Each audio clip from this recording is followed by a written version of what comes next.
Hillsborough, New Jersey, celebrating 250 years of a rich history. Hi, I'm Mayor Sean Lapani, and I'm proud to showcase Hillsborough, one of the best places to live in America. From the preserved farms that help feed the world, to the Vanderveer House, to the John R. Stott's house, restored and currently utilized for business, to the magnificent and world-famous Duke Farms, where you can walk or ride a bike through their historic grounds, to the iconic NESHANIC Reformed Church, and just down the road is our fabulous NESHANIC Mill located right on the picturesque Raritan River. You're invited to visit Hillsborough, a great place to live, work, play, and do business anytime. And experience over 250 years of proud history in Hillsborough, New Jersey.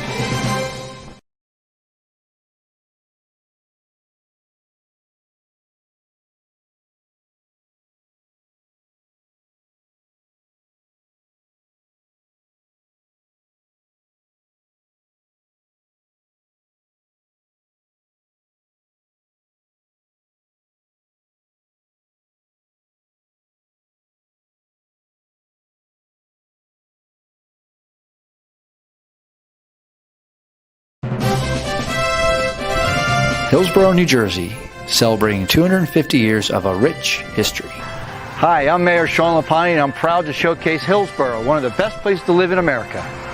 From the preserved farms that help feed the world, to the Vanderveer House, to the John R. Stott's house, restored and currently utilized for business, to the magnificent and world-famous Duke Farms, where you can walk or ride a bike through their historic grounds, to the iconic NESHANIC Reformed Church, and just down the road is our fabulous NESHANIC Mill located right on the picturesque Raritan River. You're invited to visit Hillsborough, a great place to live, work, play, and do business anytime. And experience over 250 years of proud history in Hillsborough, New Jersey.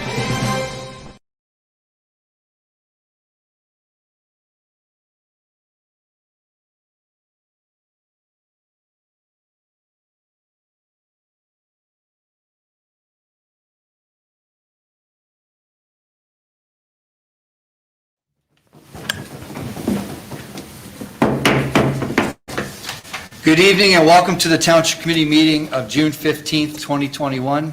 Ms. Brake, please call the roll. Committeewoman Erickson. Here. Committeeman Thompson. Here. Committeeman Wright. Present. Deputy Mayor Delcourt. Here. Mayor Lapani. Present. Administrator Ferreira. Here. Attorney Willard. Here.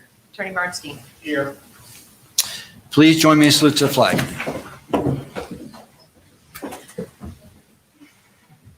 Pledge allegiance to the flag of the United States of America and to the republic for which it stands, one nation, under God, indivisible, with liberty and justice for all. I have to say it's good to see the flag. The last few months it's been a barricade there, so good to see all your faces in the room here today. Please be advised that in accordance with Section 5 of the Open Public Meetings Act, Chapter 231 of the Public Laws of 1975, that notice of this meeting was made by posting on the bulletin board at the Hillsborough Township Municipal Complex and notifying the officially designated newspapers that this meeting would take place at the Hillsborough Township Municipal Complex at 7:30 p.m. on June 15th, 2021. Our first order of business is approval of the May 11th, 2021 regular session minutes. May I have a motion to approve the May 11th, 2021 meeting minutes? So moved, Mayor. Thank you. Second? Second. Thank you. A roll call, please. Committeewoman Erickson. Yes. Committeeman Thompson. Yes. Committeeman Wright. Yes. Deputy Mayor Delcourt. Mayor Lapani. Yes. May 25th, 2021 regular session minutes. May I have a motion to approve those? So moved. Thank you. Second. Second. Thank you. Roll call, please. Committeewoman Erickson. Yes. Committeeman Thompson. Yes. Committeeman Wright. Yes. Deputy Mayor Delcourt. Yes. Mayor Lapani. Yes. Next up, we'll have reports from our committee liaisons. Our first person up would be, as usual, Committeewoman Erickson. Oh, thank you, Mayor. Good evening, everybody. It's so nice to see so many faces in our audience and some without masks and with them. So it's really nice to have everybody here. So some words from the different departments at the municipal buildings. To start with, we have A message from the building department. They say that now that summer is here, if you're planning to install a deck or a pool, you must obtain a zoning permit before submitting a construction application. If you stop by the building department, we have guides to help you with your projects and can go over what is needed for your application. From the engineering department, they wanted to let you know that PSE&G, they have been informed that PSE&G gas line upgrade project is completed on Triangle and South Triangle roads, as well as in the Meadowbrook Drive area. I'm sure those residents are very happy about that because repaving will start with the milling and repaving in Meadowbrook Drive area, including Crestwood Avenue, Cranbrook Avenue, Westbrook Avenue, Cumberland Road, Coronet Way, and Warwick Road. The start date is June 16th, weather permitting. Notices have been placed in residents' doors by the contractor. Residents are asked to remove their vehicles from the roadways on the day of paving. If they need to use their vehicle on the day of paving, they should park on adjoining streets before 7 a.m. The township appreciates the residents' cooperation. The cost of this repaving is funded by PSE&G and is part of the gas line upgrades project throughout town. From social services, agricultural science instructor Eric Fargo and some of his students from Somerset County Vocational and Technical School partnered with Joanne Powell and the South Branch Reformed Church to donate vegetable plants to Hillsborough residents served by the Hillsborough Township Community Assisted, or CAN, food pantry. The students sowed seeds, applied nutrients, and practiced natural pest control while caring for lettuce, peas, spinach, tomatoes, peppers, and basil plants over a 10-week period. The school's carpentry program assisted by creating wooden stakes needed for plant support, and local businesses helped by donating supplies. Hillsborough CAN clients were able to bring home the mini gardens for a convenient supply of fresh produce. The Recreation Department reports that the 2021 Parks and Recreation Summer Activities Guide is available now, and registration is currently underway. We offer programs for a variety of age groups from toddlers to adults. Some programs to take a look at for 5th through 8th graders include our new volleyball as well as ultimate frisbee. Both programs are run by Jack Casey, Aughton Road physical education teacher, and the Hillsborough High School volleyball coach. We also have yoga in the park for adults at Ann Van Middlesworth Park and virtual cooking classes for children grades K through 6. Backed by popular demand is our family campout and fishing derby on August 6th. The campout includes dinner, snacks, games, a movie under the stars, camping in the park, and breakfast the next morning. Our fishing derby is a separate fee from the campout and is open to anyone aged 14 and under. You do not need to go to the campout to take part of the fishing derby. These programs are more are open for registration on our website at hillsboroughrecreation.org. This summer, the Recreation Department is aiming to keep your kids active and on the field. We have a variety of summer sports clinics to offer, such as soccer, basketball, tennis, and softball, as well as our very popular Summer Music Academy. New this year is a Raider Field Hockey Summer Skills Clinic for current 6th to 11th graders. For more information about these programs and the link for registration can be found on our website at hillsboroughrecreation.org. Even though the spring soccer and softball season is still going, we're getting ready for fall sports. We are currently taking registration for our co-ed fall soccer for boys and girls ages 3 through grade 12. All games are held on Saturdays at various soccer fields in town, with the older divisions at Iron Peak turf fields. Sign up today to guarantee a spot in our league, as teams can hit max capacity before the registration deadline of August 14th. We are also taking registration for fall girls softball leagues through August 14th. No experience? No problem. Girls softball is open to all girls in kindergarten through 8th grade. It's time to dust off your cleats and get ready for some softball. Visit Parks and Recreation website, hillsboroughNJrecreation.org for more details on our soccer and softball programs. Volunteer coaches are needed for all age groups for both soccer and softball. Please consider volunteering your time to be a head or assistant coach and make a difference and be a coach. And that's all. Thank you. Community Township, do you have some? Yeah, thank you, Mayor. A couple things from me this evening. First, I want to thank or congratulate Jack Macias on his Eagle Scout ceremony last Saturday. I was honored to attend that. He actually fixed up Otto's Farm Park here in Hillsborough up on Wartsville there and really turned it into a great place for our residents to check out. So I really encourage everyone, if you haven't had a chance to see that hidden gem on the Sourlands, head over to Otto's Farm Park. I think it'll be very pleasantly surprised. So again, thank you to Jack for all his hard work with that. From the courts, if you have a ticket for not having the proper paperwork at the time of your traffic stop, please be assured that the fines for failure to produce licenses and/or registration can be paid online. However, if you cannot produce an insurance card at the time of your stop, you will need to make a virtual court appearance in order to present your insurance card to the judge. As always, if you have any questions, please contact the Hillsborough Municipal Court, where the staff is very happy to assist you. From our police department, this is a great story. We want to extend our congratulations to Hillsborough Police Officer Brian Gorka. Over the weekend, Officer Gorka ran the entire length of the New Jersey Special Olympics torch, beginning in Smith and ending at ShopRite in Hillsborough for a total of 32.7 miles in over 6 hours. Officers Johnson, Gerba, and Kennedy joined him for the final leg. Hillsborough Township Police Department continues to be a source of pride for Hillsborough and the entire community. So again, congratulations and thank you to Officer Gorka for that very impressive 32-mile run. From health, to help us stay safe from COVID-19 as we navigate through the summer to the fall and winter, please consider getting vaccinated and using these helpful risk assessment tools. Safer COVID-19 at safercovid19.com is an interactive web tool to help you plan activities based upon the risk of the activity in relation to COVID-19 spread and your personal vulnerability. You can put in various activities and conditions and it will assess your risk.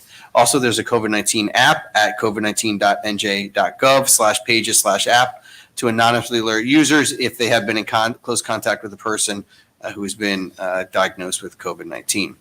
From sustainability, it's time your lawn watering appropriately to save money and conserve water. Well, you can water your lawn or gardens before 9 a.m. and after 7 p.m. to avoid water evaporation. For more great sustainable tips, be sure to visit sustainablehillsborough.com. And last but not least, as Somerset County Board of County Commissioners invites you to join them for their inaugural Juneteenth celebration to be held on Thursday, June 17th at 6 p.m. on the historic Somerset County Courthouse Green. The event will feature keynote addresses from our Lieutenant Governor, Sheila Oliver, musical performances, dramatic readings, and original poetry. That is it for me this evening, Mayor. Thank you. All right. Committeeman Wright. Thank you, Mayor. For the Public Works, well, good evening to everyone. And it's really nice to see all your faces as well. The Public Works Department is busy with its routine maintenance schedule. Some of the items that will be addressed are roadside mowing, building repairs, road repairs, and maintenance and tree maintenance. With the last batch of the rain, much of the vegetation is quickly growing, so our primary focus is to keep the line of sight, the impact. So we are urging our residents to please keep an eye on your trees and planning near roadways and sidewalks to make sure that the proper height is maintained so that low-hanging branches are not impacting the lane of sight or travel.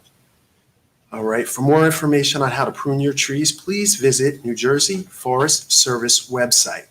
Lastly, there are plenty of days available for the Township Cleanup Program. Please visit the Public Works link off the Township website for more information on how to sign up for this worthwhile service.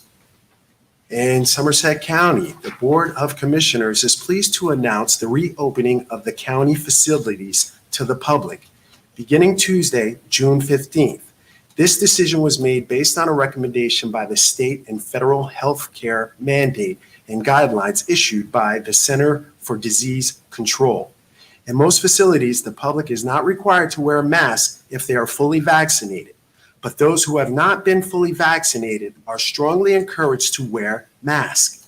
Those who decide to wear a mask, wear it. It is not required, will not be penalized or restricted. Mask wearing will be enforced for all visitors, regardless of vaccination status, at the Richard Hall Community Health and Wellness Center and in Somerset County jails as mandated by the Executive Order 242. The public will be asked to check in at the county facility in the main lobby Those who have appointments will be asked to proceed. Those without appointments will be asked the purpose of their visit and then escorted to the appropriate office. Jury trials, at Somerset County Courthouse will resume soon. Jurors should park at the Bernie Field parking deck in Somerset County Administration Building and can walk through the atrium of the Administration Building, cross Grove Street, and walk to the courthouse entrance.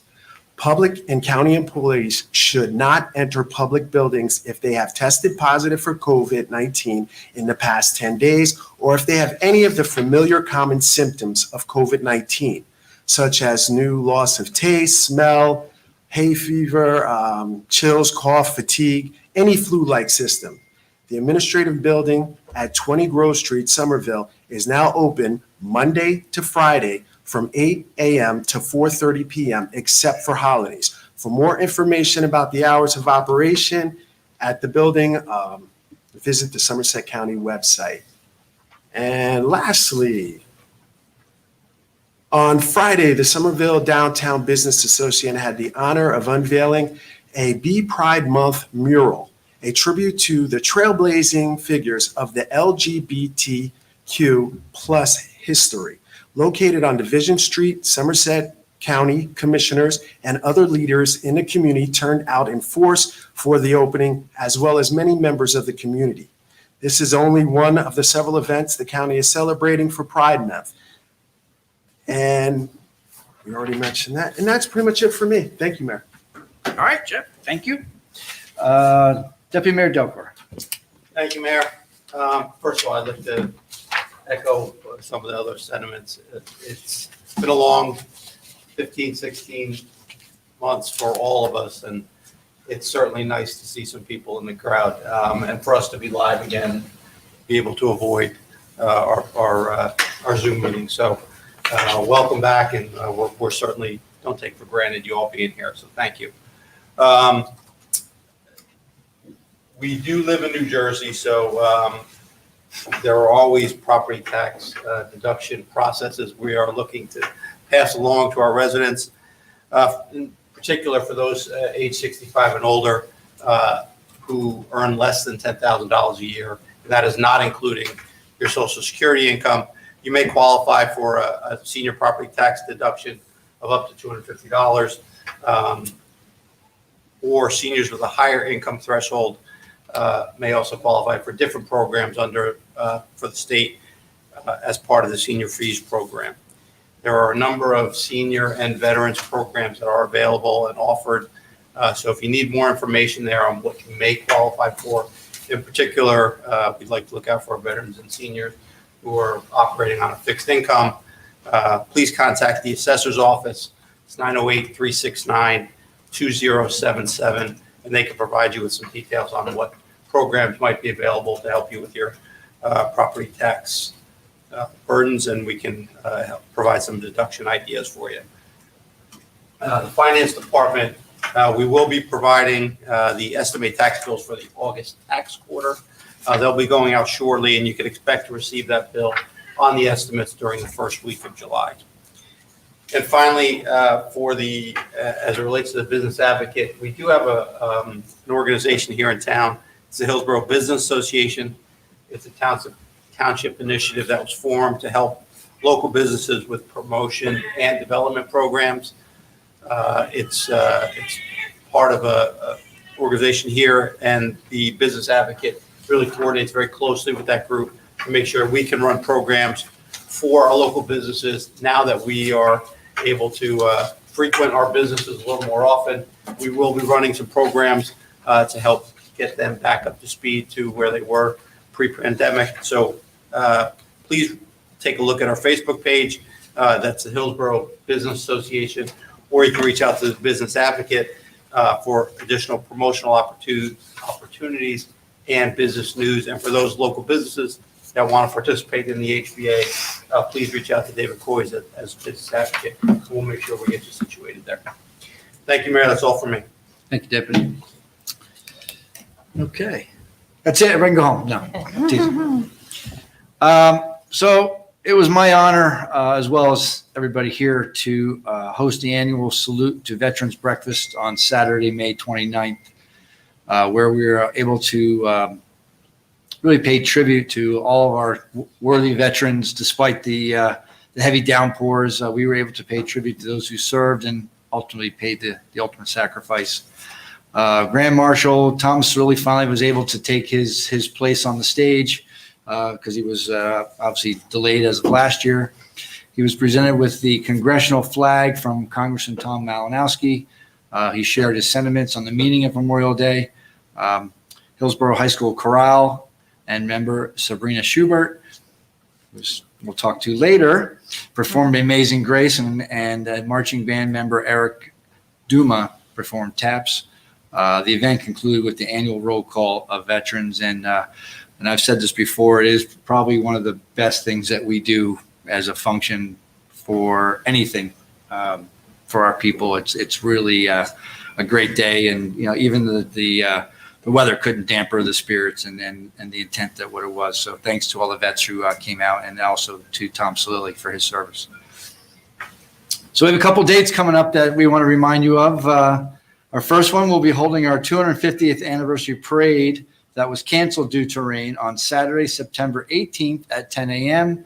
The parade will follow the same route as our traditional Memorial Day parade, and we hope you join us as we commemorate the historic milestone. And then shortly, don't forget about our annual Family Fun Day and fireworks to be held on Saturday, June 26th from 5 to 10 p.m. Get there early, enjoy food, games, and entertainment from Journey tribute band Frontiers. Shuttle buses will be available starting at 5 p.m. from both the high school and middle school parking lots. We look forward to once again gathering as a community. So that again, that will be June 26th from 5 to 10. I think the band will start right around probably 7-ish if those want to know what time the band goes on. And also we had a mention last meeting, and those who've had the pleasure to drive it, the Peter J. Biandi Route 206 bypass is now open. The bypass will hopefully shorten commutes and help lighten the traffic in our downtown area. Thank you to everyone who helped make the bypass a reality. And obviously this coming Sunday is Father's Day, and on Sunday, June 20th from noon till 4, the Somerset County Board of Agriculture is hosting a fun-filled day at Norris Farm. Activities include planting seeds, hay rides, farm equipment tours, and animal visits. No tickets are required, and all state ordinances will be in effect. Norris Farm is located at 120 South Branch Road, about that way, about 2 miles. And as always, you can stay connected with all events and more via the Wednesday e-newsletter. Be sure to follow and like the official Hillsborough Township Facebook page and Twitter. TV 29 and the Hillsborough YouTube channels showcase our meetings and Hillsborough The Good Life episodes, and the Hillsborough alerts for traffic and emergency notifications. Mayor, can I just interrupt for a second? I want Yes. to clarify, I think we may have a typo on one of the slides. The number for the tax assessor's office is 908-369-8077. 369-8077 for the tax office. Thank you. Whoever was going to get the phone calls, they probably would help much. All right, so we do have, as usual, now that we are back to in person, the privilege of having some proclamations. And I will read each proclamation into the record and announce the Hope for Tomorrow poster contest winners. And then those who are receiving individual proclamations and certificates will be called up for a picture and be presented with your proclamation or certificate. After which we will pause the meeting for those who wish to depart and go home and do homework if that's important. And then there will be a presentation from our Wildlife Commission if you want to stay for that. So our first up, in keeping up with our Hillsborough anniversary theme, not quite as old as Hillsborough, but they've been around a while. Hillsborough Farm 150th anniversary. Hillsborough Farm is celebrating their 150th anniversary. The Van Nuys family arrived from Amsterdam in 1685 and began farming in the Somerset County area in the early 1970s. That's not too far away. In the 1700s. Jacob Van Nuys fought in the American Revolution, and was stationed at the NESHANIC Reformed Church. Hillsborough Farm was created in 1867 and incorporated in 1871 in New Jersey by Peter Van Nuys, and the 6th, 7th, 8th generations of the Van Nuys family continue to operate it today. The farm became a landmark in Holstein breeding. In February of 1986, a fire destroyed 2 barns, took the lives of 2 calves, and seriously burned 2 additional calves. 75 firefighters from 6 companies battled the blaze. In November 1987, Martin Van Nuys and his son, Kenneth Van Nuys, were fatally electrocuted while moving a grain elevator. The entire farming community in Hillsborough and beyond provided assistance with the immediate needs of farming, such as milking the cows and harvesting the soybeans. Originally a dairy farm, Hillsborough Farm now focuses on growing hay, straw, grain, fruits, and vegetables, and it has expanded to include a second business known as the Hillsborough Farm Country Market. Very nice place. Pies are really good. Douglas Van Nuys, the son of Martin Van Nuys, now runs the farm along with his wife, Lynn, daughter, Julia Collins, and her husband, Matthew, daughter, Kate Mamero, and nephew, Kyle, the son of Kenneth Van Nuys. Now, therefore, be it proclaimed that we, the mayor at Hillsborough Township Committee, congratulate the Hillsborough Farm on its 150th anniversary and wish them much success in the future as a valued member of the Hillsborough Township Committee.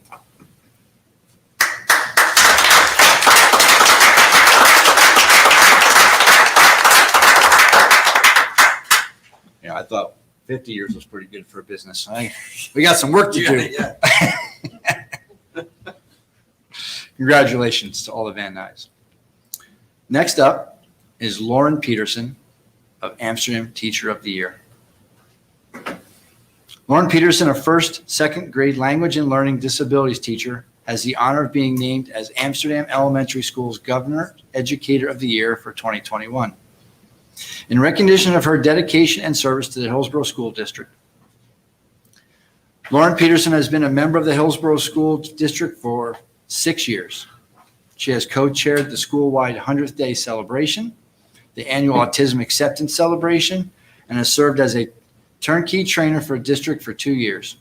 Lauren Peterson and 2 colleagues developed a course on intraprofessional practice in schools, and their work was accepted to be presented at the 2021 American Speech Language Hearing Association Convention in Washington, D.C. She also just received her Master's of Special Education Autism Spectrum Disorder degree from Rowan University. Now, therefore, be it proclaimed that we, the mayor and the Hillsborough Township Committee, further commend Lauren Peterson for being recognized as Amsterdam Elementary School Governor's Educator of the Year, and we thank her for all her hard work and dedication to Hillsborough's youth.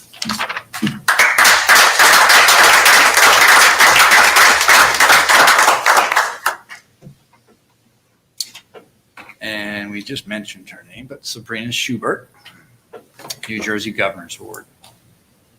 Hillsborough High School senior and future freshman of Oberlin College and Conservatory, Sabrina Schubert, has been named the 2021 recipient of the New Jersey Governor's Award in Arts New Jersey Musical Education Association, NJMEA, all-state course.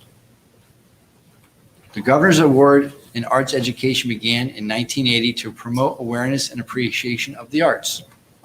Recognize the creativity, talent, and leadership of the award winners. Each year, national and statewide organizations select 80 students for their exemplary work in creative writing, speech, dance, music, theater, and visual arts. Sabrina Schubert was one of those 80 students.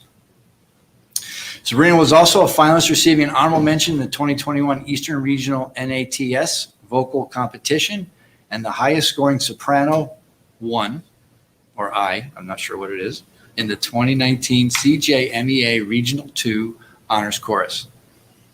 She received the Maestro Award for Outstanding Soprano Soloist and at the 2018 World Strides Heritage Music Festival in Montreal, and is a member of the Princeton Girls Choir Ensemble. Sabrina is an executive board member of the Hillsborough High School Tri-M Music Honor Society and a member of the Hillsborough High School Mixed Chorale, Chorale Council, Theater, Cardinal Voices, and Borough Tones. She volunteers at Lenda Voice Chapel Group and Gigi's Playhouse. Now, therefore, be it proclaimed that we, the mayor and Hillsborough Township Committee, do hereby congratulate Sabrina Schubert for receiving the New Jersey Governor's Award in Arts and Education from the New Jersey Music Education Association and All-State Chorus, and wish her all well in her future endeavors. Congratulations.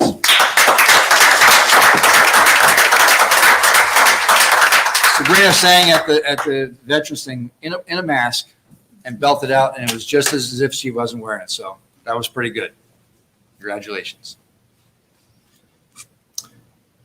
Pride Month. The month of June was designated Pride Month to commemorate the Stonewall riots, which occurred in June of 1969 and are generally recognized as the catalyst of lesbian, gay, bisexual, transgender, queer plus LGBTQ rights movement. The nation was founded upon us is guided by the set of principles that include every person has been created equal, that each has rights up to their life, liberty, and pursuit of happiness, and that each shall be accorded the full recognition and protection of the law. The Center of Disease Controls recognizes that the LGBTQ plus teens are at a higher risk to be victims of violence and have increased suicide rates.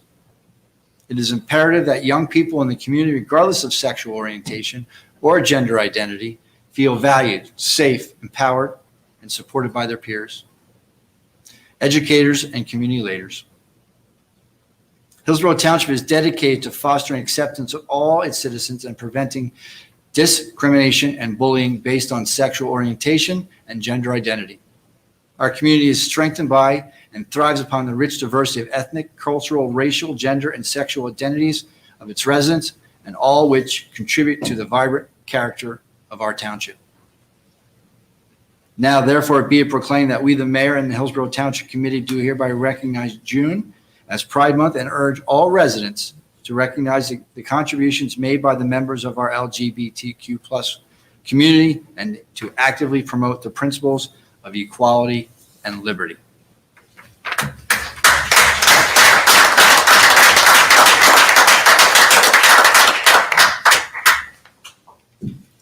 Borough Safe. Hope for Tomorrow poster contest winners. I see the cameras are going up, so it must be something on this side of the room.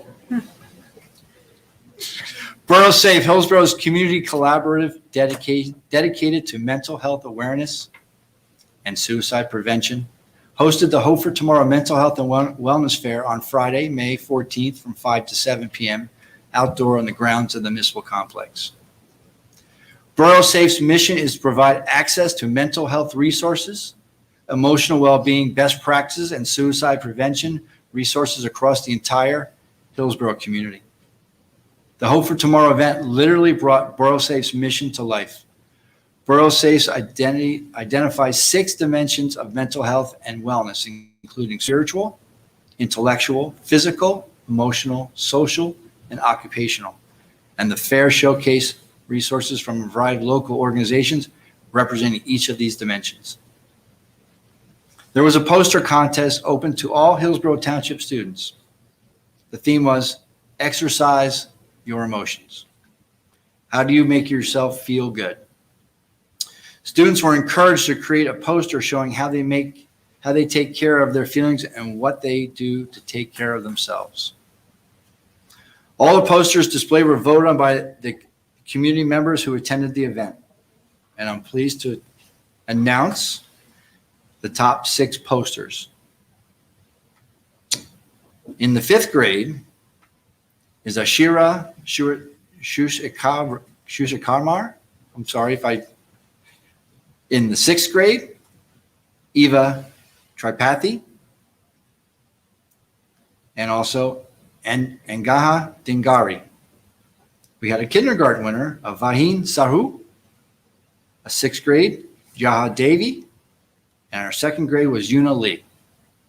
All posters are on display in the hallway leading into the library over at the municipal building. And I encourage you to go visit them and welcome them and congratulate them on successful work. Thank you very much.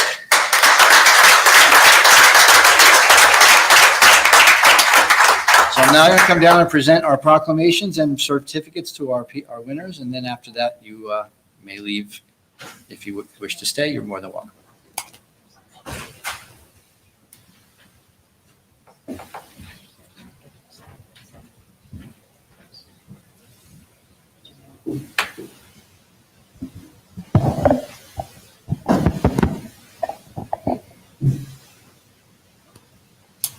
Our first up is Lauren Peterson. Is she here?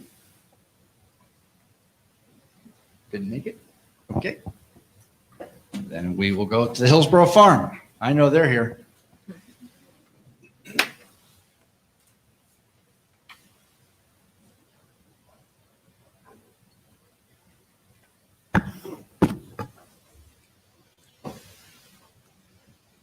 Who's going to hold the plaque? You? Boss. Boss is going to hold it? All right, whoever. Come on. Here's a little spiel. Come on, who wants to talk? Who's going to be the mouthpiece? He's the mouthpiece. You've never been shot before. Yeah, come on, Doug.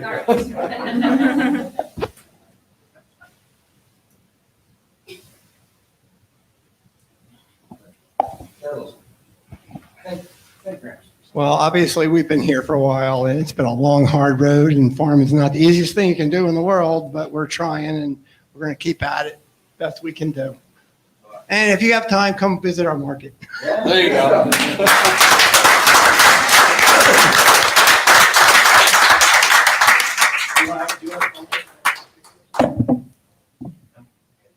We'll send it to you. One more picture. We'll get it on table. Thank you, guys. Ready?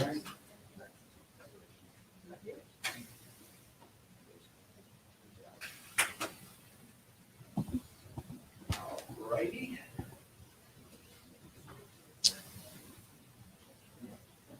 No, I should wear my glass. Sabrina. Sabrina, come on in.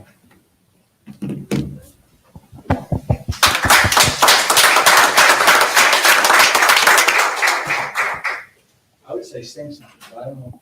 You should. Of course. You You should. have to make her sing something. Come up here too for a picture. On an untested microphone, that's just what she wants. Mm. Can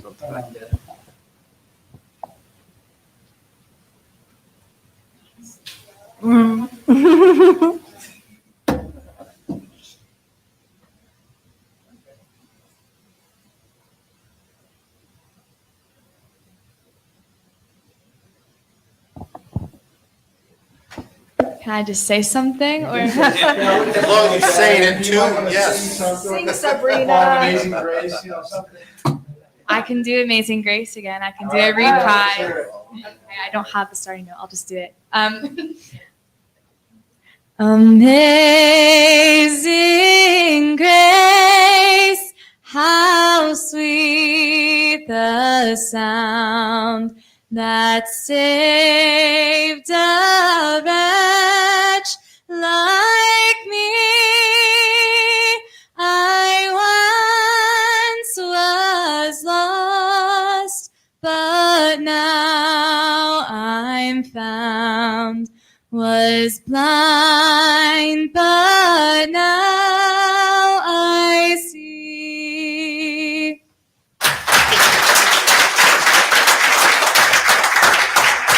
Broadway next, right?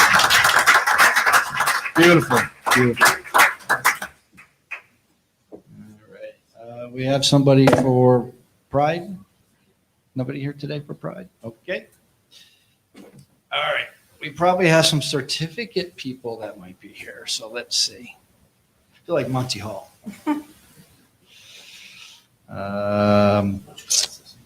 So whoever's won a contest that's here, because they're not named, right? Okay. Oh, Ashira Shushkumar here? Come on, man.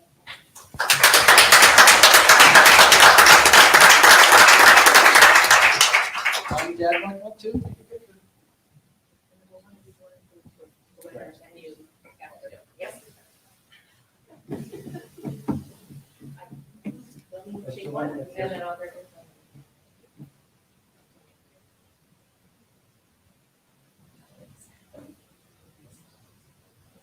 Have the borough safe people come up too, Sean. Have the borough safe people come up. Whoever a representative from Borough Safe is too, come on up. Hi, you're part of it. Get in there.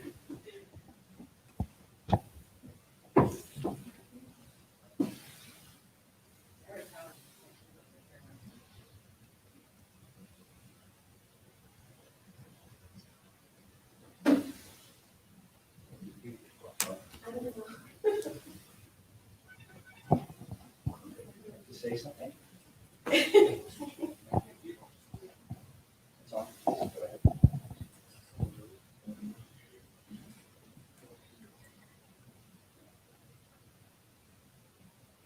I would like to thank Mr. Mayor and the Hillsborough Township Committee for this appreciation and opportunity. It's a big honor.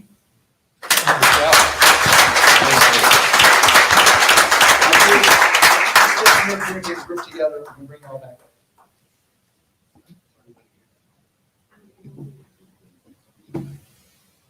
Is Eva here? All right. Come on up, Eva.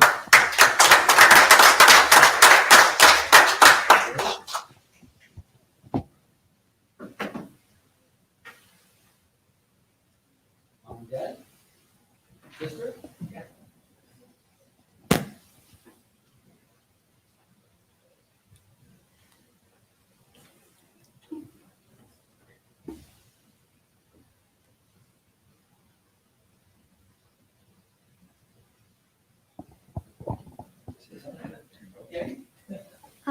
I'd like to thank Mr. Mayor, and I really, really thankful for this opportunity. And I really enjoyed this, and I'm really proud to be in this township.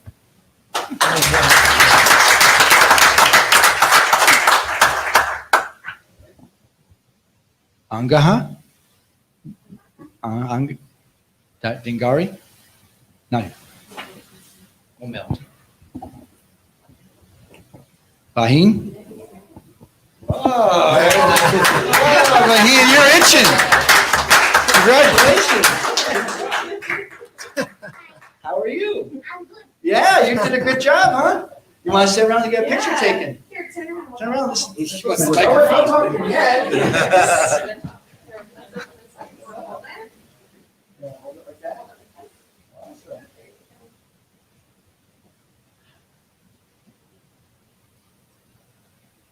Mommy, Daddy? Question. Just like taking pictures to my phone and Oh. sending it. Yes. Here, I'll move him over to you guys. Oh my gosh, we got a baby baby. Oh my gosh, so good. Our first public photo op here.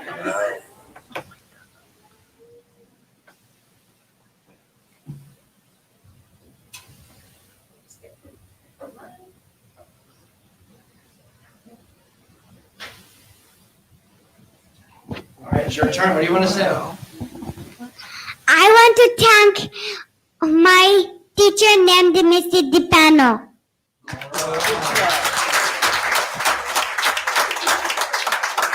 I can't follow that up. Not gonna try. Jaya?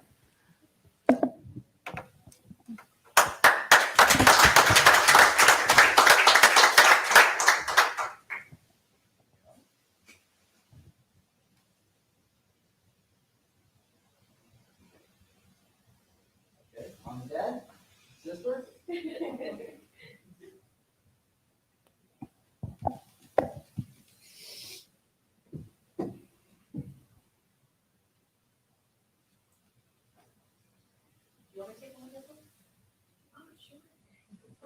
The pictures are much better without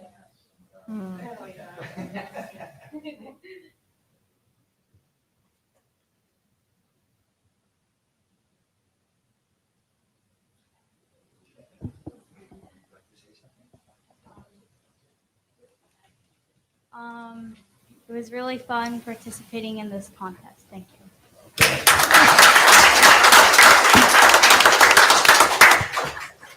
Yuna? Okay. All right. So can all the winners come up? We're going to take a group picture of the winners together. Bring your paper with you. All right. You're going to stay right next to me Come on over because here. you're going to make me look good. You guys are the stars, not us. That's all right. You're the All right, stars. open up your thing so they can see it. Uh-oh. Fix that. I got you covered. Let's put that. Okay. All right.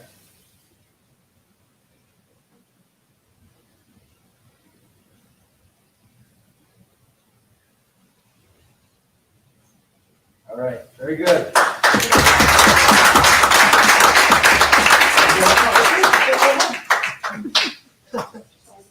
Yes, you shall. You can follow that up because I'm not going to try. Well, I don't know. Sabrina definitely took the show. I can't beat that. And the kids are better public speakers than I am. But my name is Kristen Saliba. I'm a school counselor at Hillsborough High School, and I'm also one of the co-chairs of Borough Safe. Borough Safe started as a result of suicides that we had in the community. And it's really grown over the years to a community collaborative. Our focus is on suicide prevention, mental health awareness, and just general wellness for everybody. So we're so thankful for you guys for letting us have the event here. It was so successful, and we look forward to doing it every year. And we have a new website, boroughsafe.org, so feel free to visit that for more information.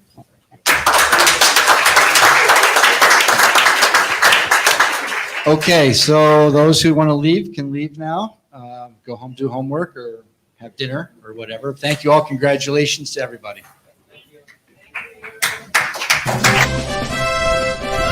Hillsborough, New Jersey, celebrating 250 years of a rich history. Hi, I'm Mayor Sean Lapani, and I'm proud to showcase Hillsborough, one of the best places to live in America.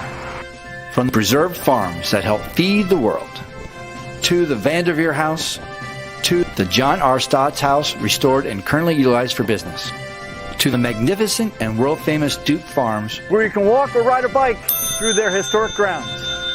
To the iconic NESHANIC Reformed Church, and just down the road is our fabulous NESHANIC mill located right on the picturesque Raritan River. You're invited to visit Hillsborough, a great place to live, work, play, and do business anytime. And experience over 250 years of proud history in Hillsborough, New Jersey.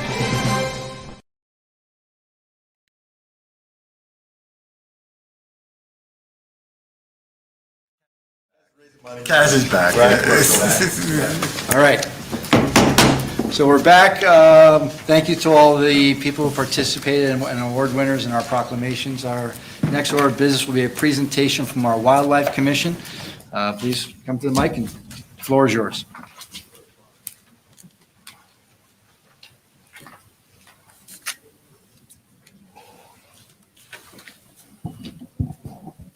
Well, good evening, Mr. Mayor and the rest of the Township Committee. We're back again, I guess, since 2004. I'm pleased to report again, we've had a 100% safety record out there, so, which is good.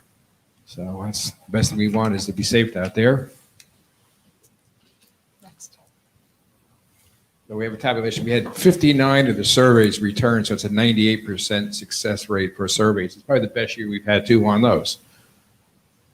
You can see the total harvest is there. I guess total was 158, firearms 26, archery 132, 61 males, 97 females, total of 1,137 days hunted.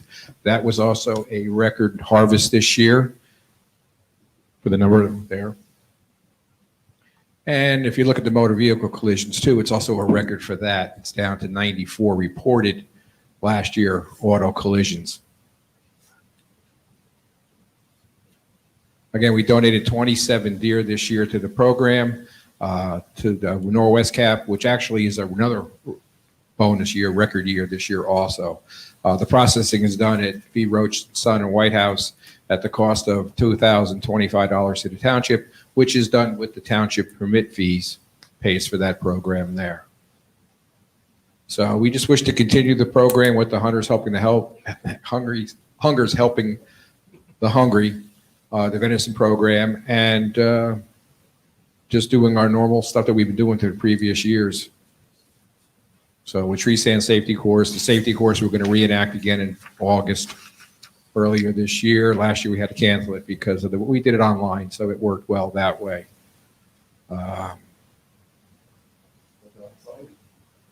So that's it. We're just asking your blessings to continue the program. And I'd like to thank Sarah out there. She works so hard on the spreadsheets and getting everything together, all the reports. She does a great job out there. So. Was she tabulating all the deer too as they came through? Oh, yeah. Or she sends out the emails to remind the people to return their surveys, when the program's going to restart and all this other stuff to remind them to get in. So that was a big bonus to get the surveys in, because the guys received, or the hunters, as women in the program too, received an email to get the surveys in, either via email or by dropping them off or mailing them in. So it was a good program that way. So. And all the information should be posted tomorrow on the website. Okay, so yeah, the applications, if it's approved, we'll get the applications out. We'll do the lottery, I guess, the end of July 20-something, 21st, something like that. And then we'll do the safety meeting the first Thursday in August, allowing more time for the guys to set up in the fields and acclimate the area with that. And again, we stress the program at the hunter safety program, safety harnesses. Don't be seen out there. Just do your thing. Get in and out. Most people don't even know the program's going on. And the people you talk to in the different areas are happy it's going on. So it works that way too. I'm just curious, what you're expecting in terms of renewal on the existing permits, are most? We do pretty good on the coming back? renewals, because if you harvest at least 2 and do your surveys and don't do anything wrong out there, all you have to do is reapply. You can get that same zone. So usually what did we have last year? Positions that were available, maybe 8 or 10, because most people will renew. And if they don't get the 2 deer or don't turn the survey, they're eligible for the program with that. And if they don't pass this, the firearms or the license check through the state, they're omitted also. So, Okay. but usually we get a pretty good return Yeah, I on know that. it's always been, it seems to be the case. Yeah, some of the people have been in the program since the inception of 2004. They're in the program, and they come to the safety meeting. Gives the guys the opportunity to meet, the hunters to meet each other, organize, and do things like that. So it works well. So, Thanks, Bob. all right, thank you. Have a good day. Keep up the good work. That's it. As usual. Yeah, there you go. Mayor, Bob and the group were being a little humble. I mean, the really nice part of the program is the amount of food that gets donated to the needy. So it's obviously providing a service here to town to cull the population, but the food that gets donated is really significant. So thank you for everything you guys do to work the program and get that meat out to the needy people. Thank you. Thanks, Bob. Thanks, everybody. As we progress through, there's no new business at this time, but we will at this point take any public comment on any new business that is not on today's agenda. So if you'll come, I will recognize you, and then you'll come up, state your name and address for the record. And remember, it's nothing on today's agenda. So I will start to the right of the room. Maria, come on up first. Do you have something do you want to have anything you want to come up and say? All right, come on. And then we'll do the left.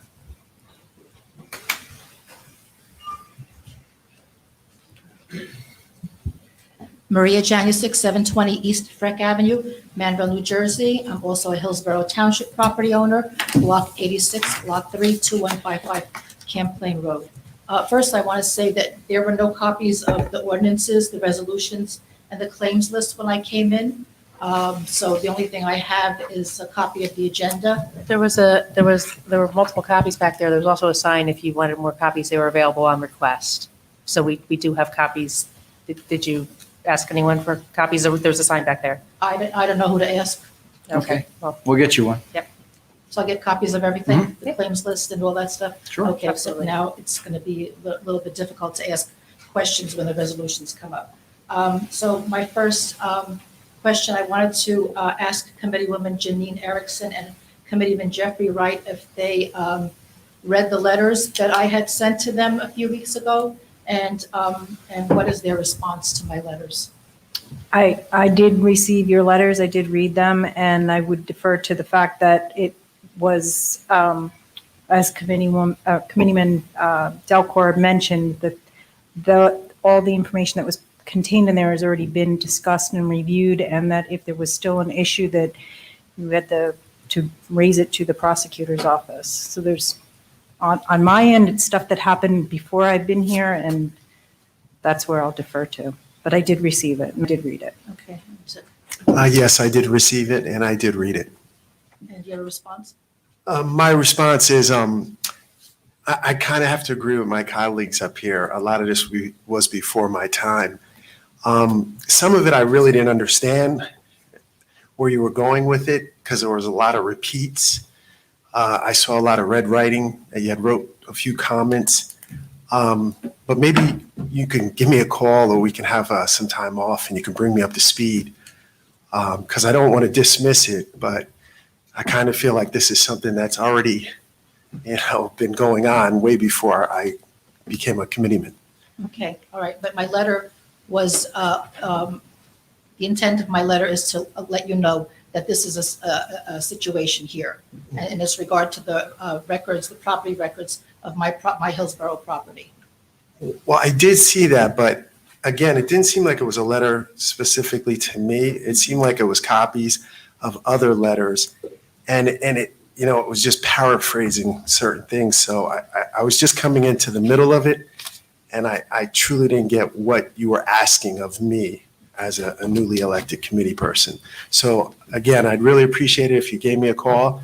I'd love to learn a little bit more from your perspective, but at this time, I really can't speak to it or really do any service at this time. Okay, thank you. I will give you a call. Thank you. Okay.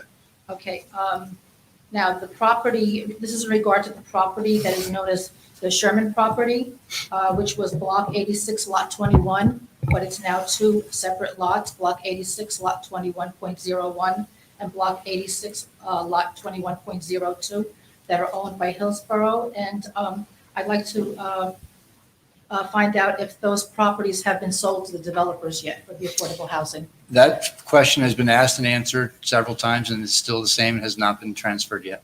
Okay, no, I ask it because things change from week to week, from day to day, so that's why Okay. I'm asking this question. I had asked Still at no the change. planning board meeting, and I was told that I should ask the Hillsborough Township Committee. That's why I'm asking that. Okay. Now, I was in the Manville Borough Administration Building a few weeks ago, and there was a man there to pay the sewer bill for a Hillsborough property in the Green Hills development. Why are Hillsborough properties connected to the Manville sewers? I think you asked this question once prior, I think about a year ago, and I think Counselor answered the question there. If I recall that there are some sewers that are shared, and we have to, with flow, even though you're in Hillsborough, you have to pay your share that would flow to Manville. So there's another development off of Dukes Parkway. I'm not sure of the name. I don't know if it's Cortland. It directly adjoins Manville Borough. And are those properties also connected to Manville sewers? I don't know that off the top of my head. Okay. We could find Does out. Hillsborough pay anything to Manville Borough towards sewer operating costs, expenses? I don't believe it's just whatever the MUA fees would be. Whatever what? The sewer bill, the MUA is what your sewer bill is, whatever that your share of. So it's just the property owners paying their sewer bill, but Hillsborough doesn't provide any kind of payment towards sewer operating costs to Manville Borough. No, not that I'm aware of. All right, thank you. All right, so we'll start with the man in the back with his hand up. Same thing, name and address for the record, please. My name is Thomas Gatto. I live at 32 Fleming Drive in Hillsborough. Mhm. And I wanted to bring to your attention today a little bit of a situation that's occurring in my community. So I'm a member of the Heritage Green community in Hillsborough. It's Fleming Drive, Pitcher Way, Runyon, one other street, and there's also Yates Drive, which is single-family homes. And we have been asking the town for funds to fix our sidewalks.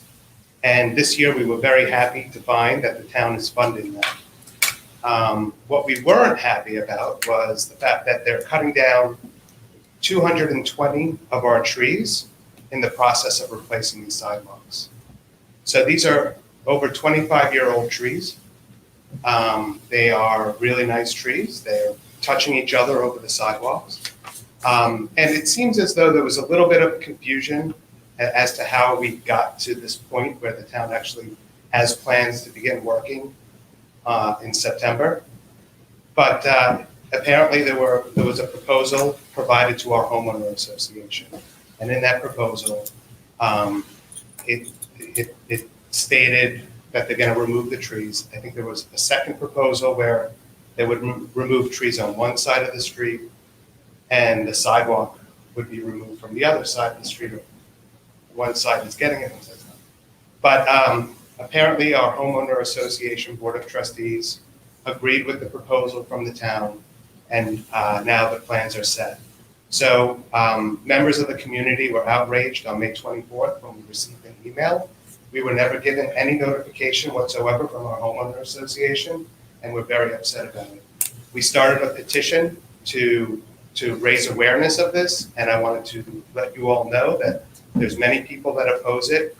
Tonight we have about 180 Hillsborough signatures on that proposal, on that petition, and we're continuing to proceed with raising awareness of this. I'm not sure of the process that needs to happen to kind of put the kibosh on this plan, but I do feel that the town is going in a direction that makes no sense to keep this town beautiful. Removing 25-year-old trees, it just doesn't make much sense to me. If you go online, there's plenty of alternatives to repair these sidewalks, or they're being completely replaced. So I'm asking the committee here to consider bringing this topic up to the Environmental Commission to discuss alternative options for replacing our sidewalks and maintaining the health of our trees. It's not really what the Environmental Commission does. But So who else? Well, then it's up to you. Well, I'll tell you that this plan has been in works for years. We've been talking about coming up with the funds to do this, because it's roughly, to do everything, it's almost $1 million.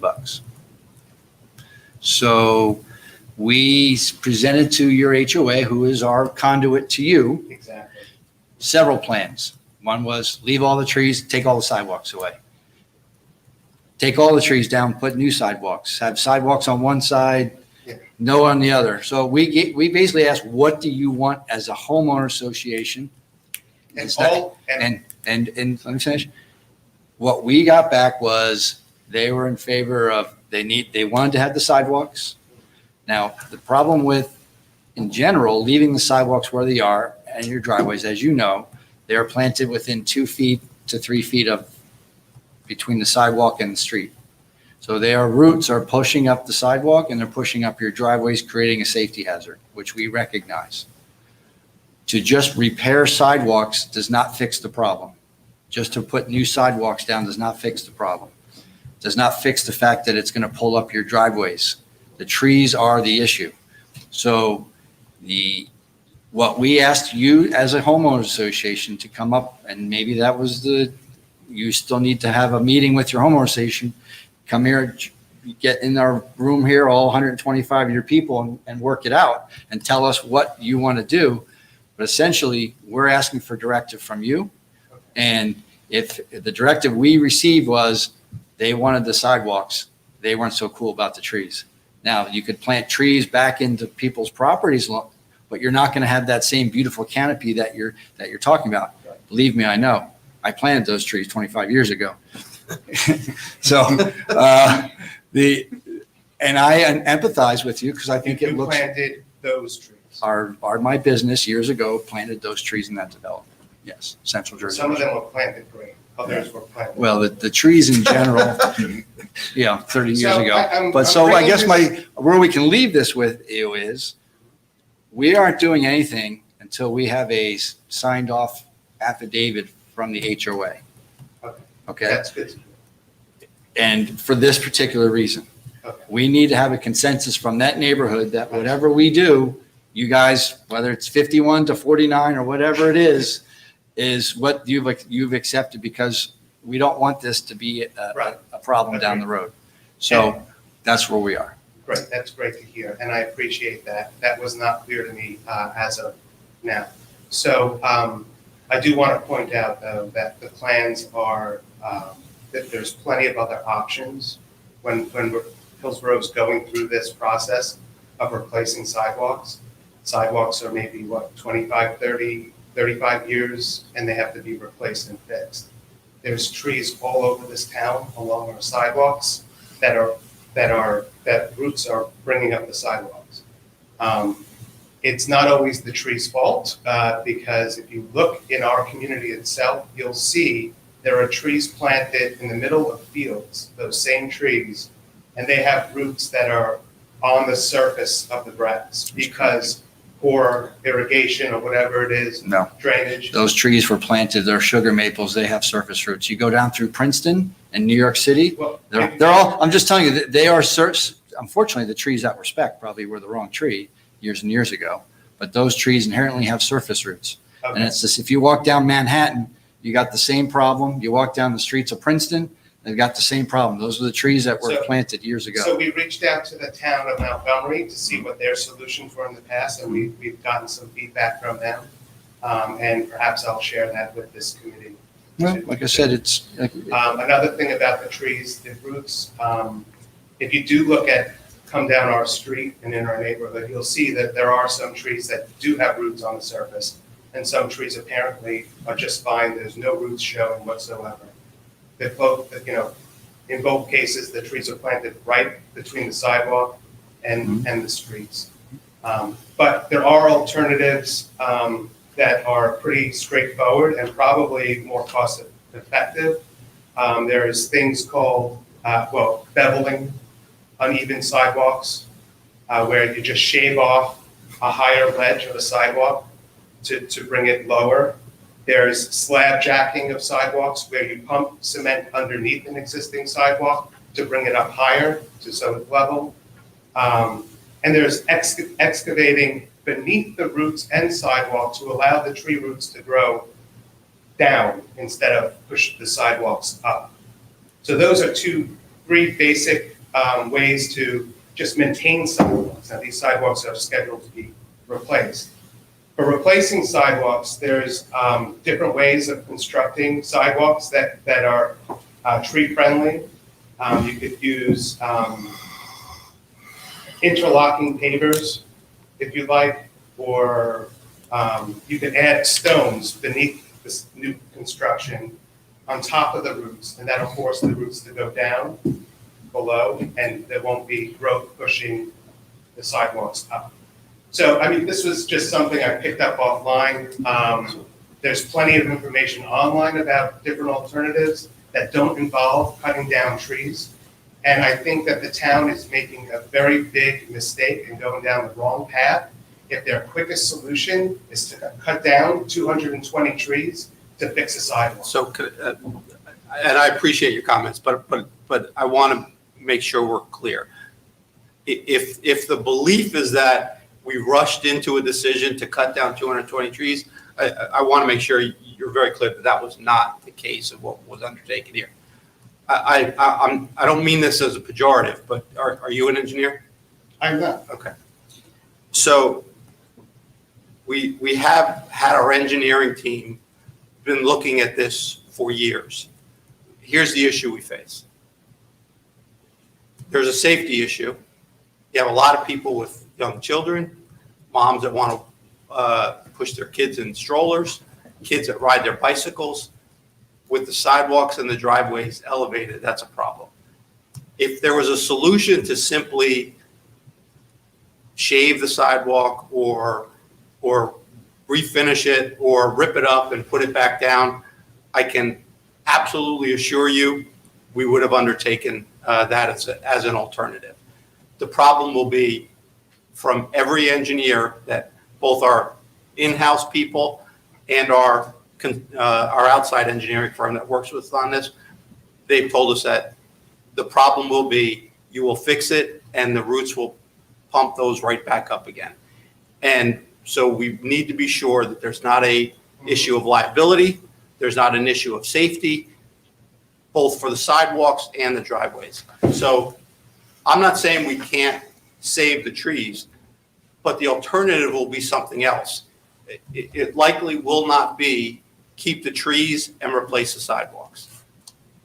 Likely one of the two has to go. And if you guys would rather not have sidewalks, we could look at that alternative. That may not help the driveway issue and some of the front part of the curbing where the driveway is, but we can certainly look at that. I don't want to say we won't consider that, but I don't want there to be a belief that somehow this was a rush issue, because the alternatives will create the same problem down the road, and that's just not a viable alternative. Do you know the life of a sidewalk?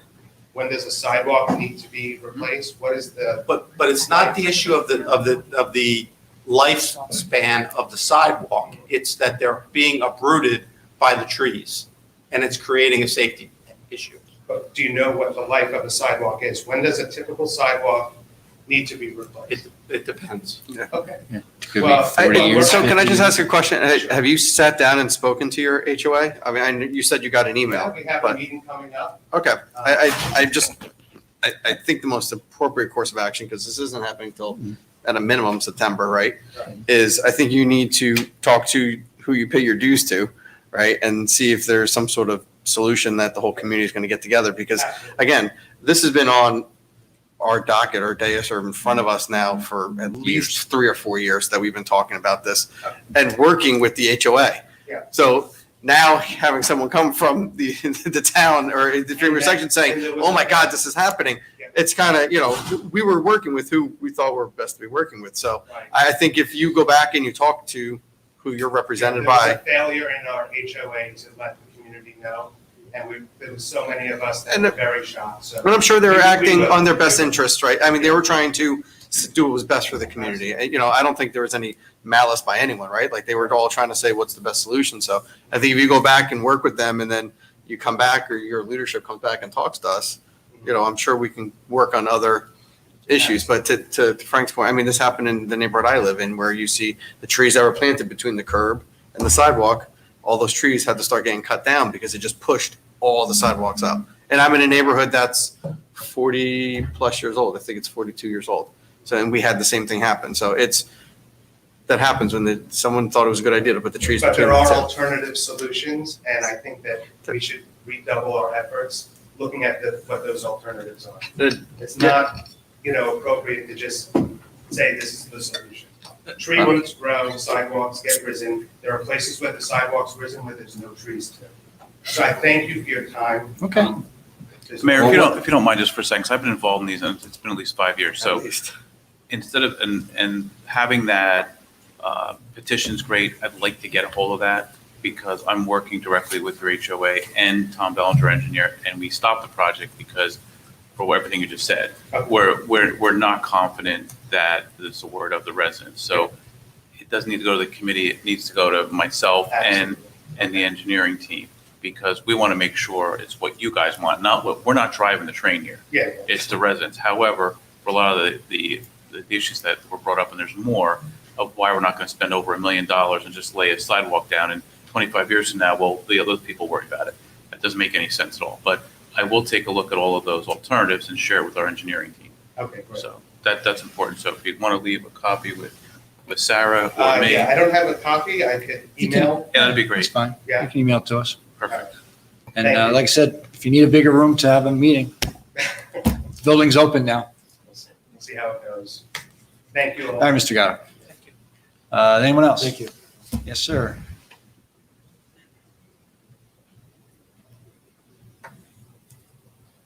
My name is Bhavesh Shah, resident of Heritage Green, same Okay. with Thomas.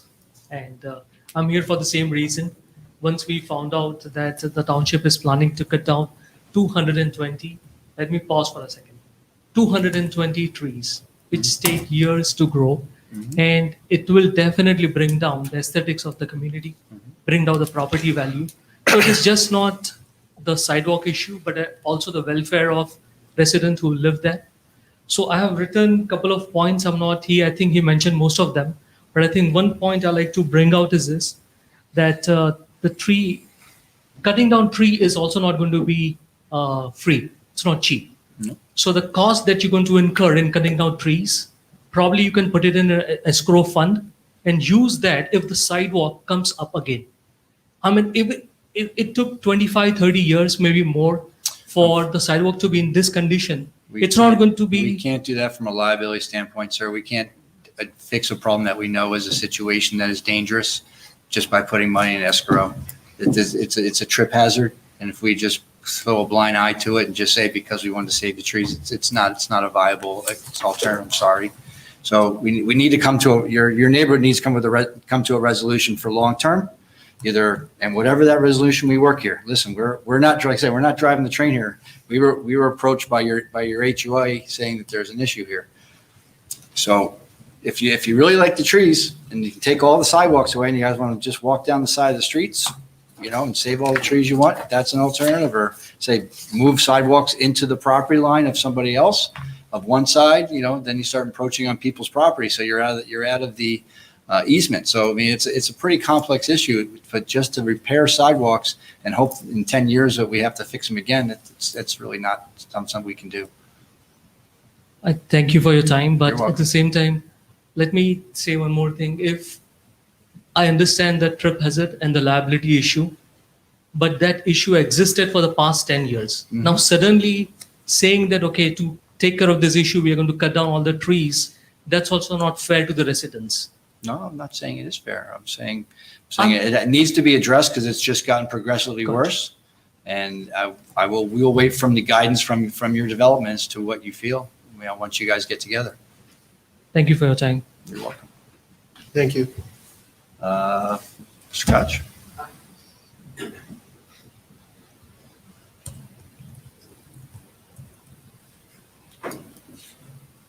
Name and address for the record, please. Hi, Roger Koch, 53 Torres Drive, Hillsborough.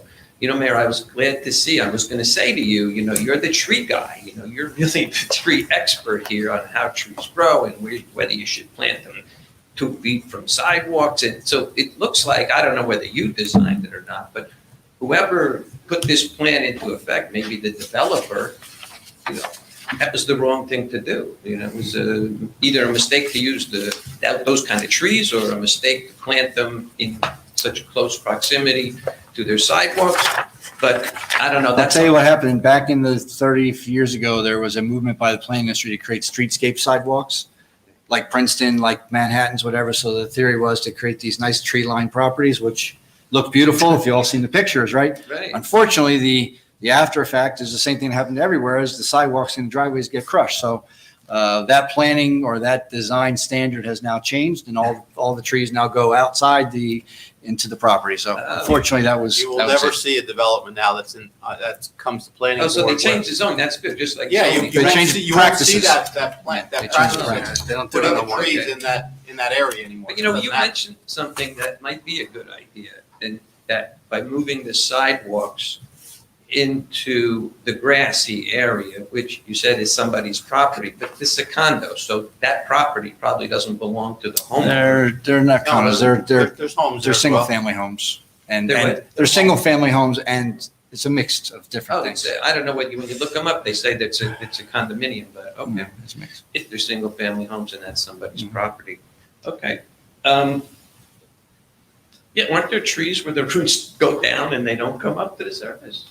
Well, there are, but inherently the issue is they took this tree and put it in the area less than that desk, No. and there was no place for it to. And they got all that clay underneath in Hillsborough. Really, I didn't notice. Hmm? I didn't know that. That's why we had a Shale factory for and so clay, long. yes, we have a very So, hard. I know when they planted them in my development, they had to go down pretty far with the Mhm. wall of the tree to try to get below that so that the roots can, don't have to deal with that. I don't know whether they did that here or not. You would know. But I also wanted to know, I read in the articles about the settlement, the fair share housing settlement, and that somehow now the local ordinance for affordable housing was, trashed sort of because it was totally out of compliance with the law. And from what I Sorry, researched, what does that mean? please. So are you saying, are you talking about when we did the ordinance, you mean when we brought it up to It's not date? completely trashed and out of compliance. So I just want, could you please Okay. restate what you mean by that? Okay, so what I read, and I listened to a planning board meeting, and one of the members at the planning board said that this ordinance was, from another time period, that it was not in compliance, it was out of date.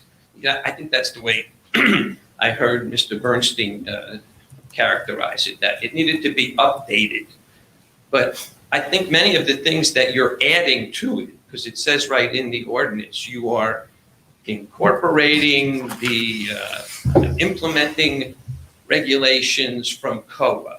And, COA didn't just pop up yesterday or 3 years ago. COA's been around for years. And even if you're only interpreting COA to, apply, because for a period of time, the Supreme Court said that there was nobody to enforce the affordable housing regulations, and that's why they eventually gave it to the courts.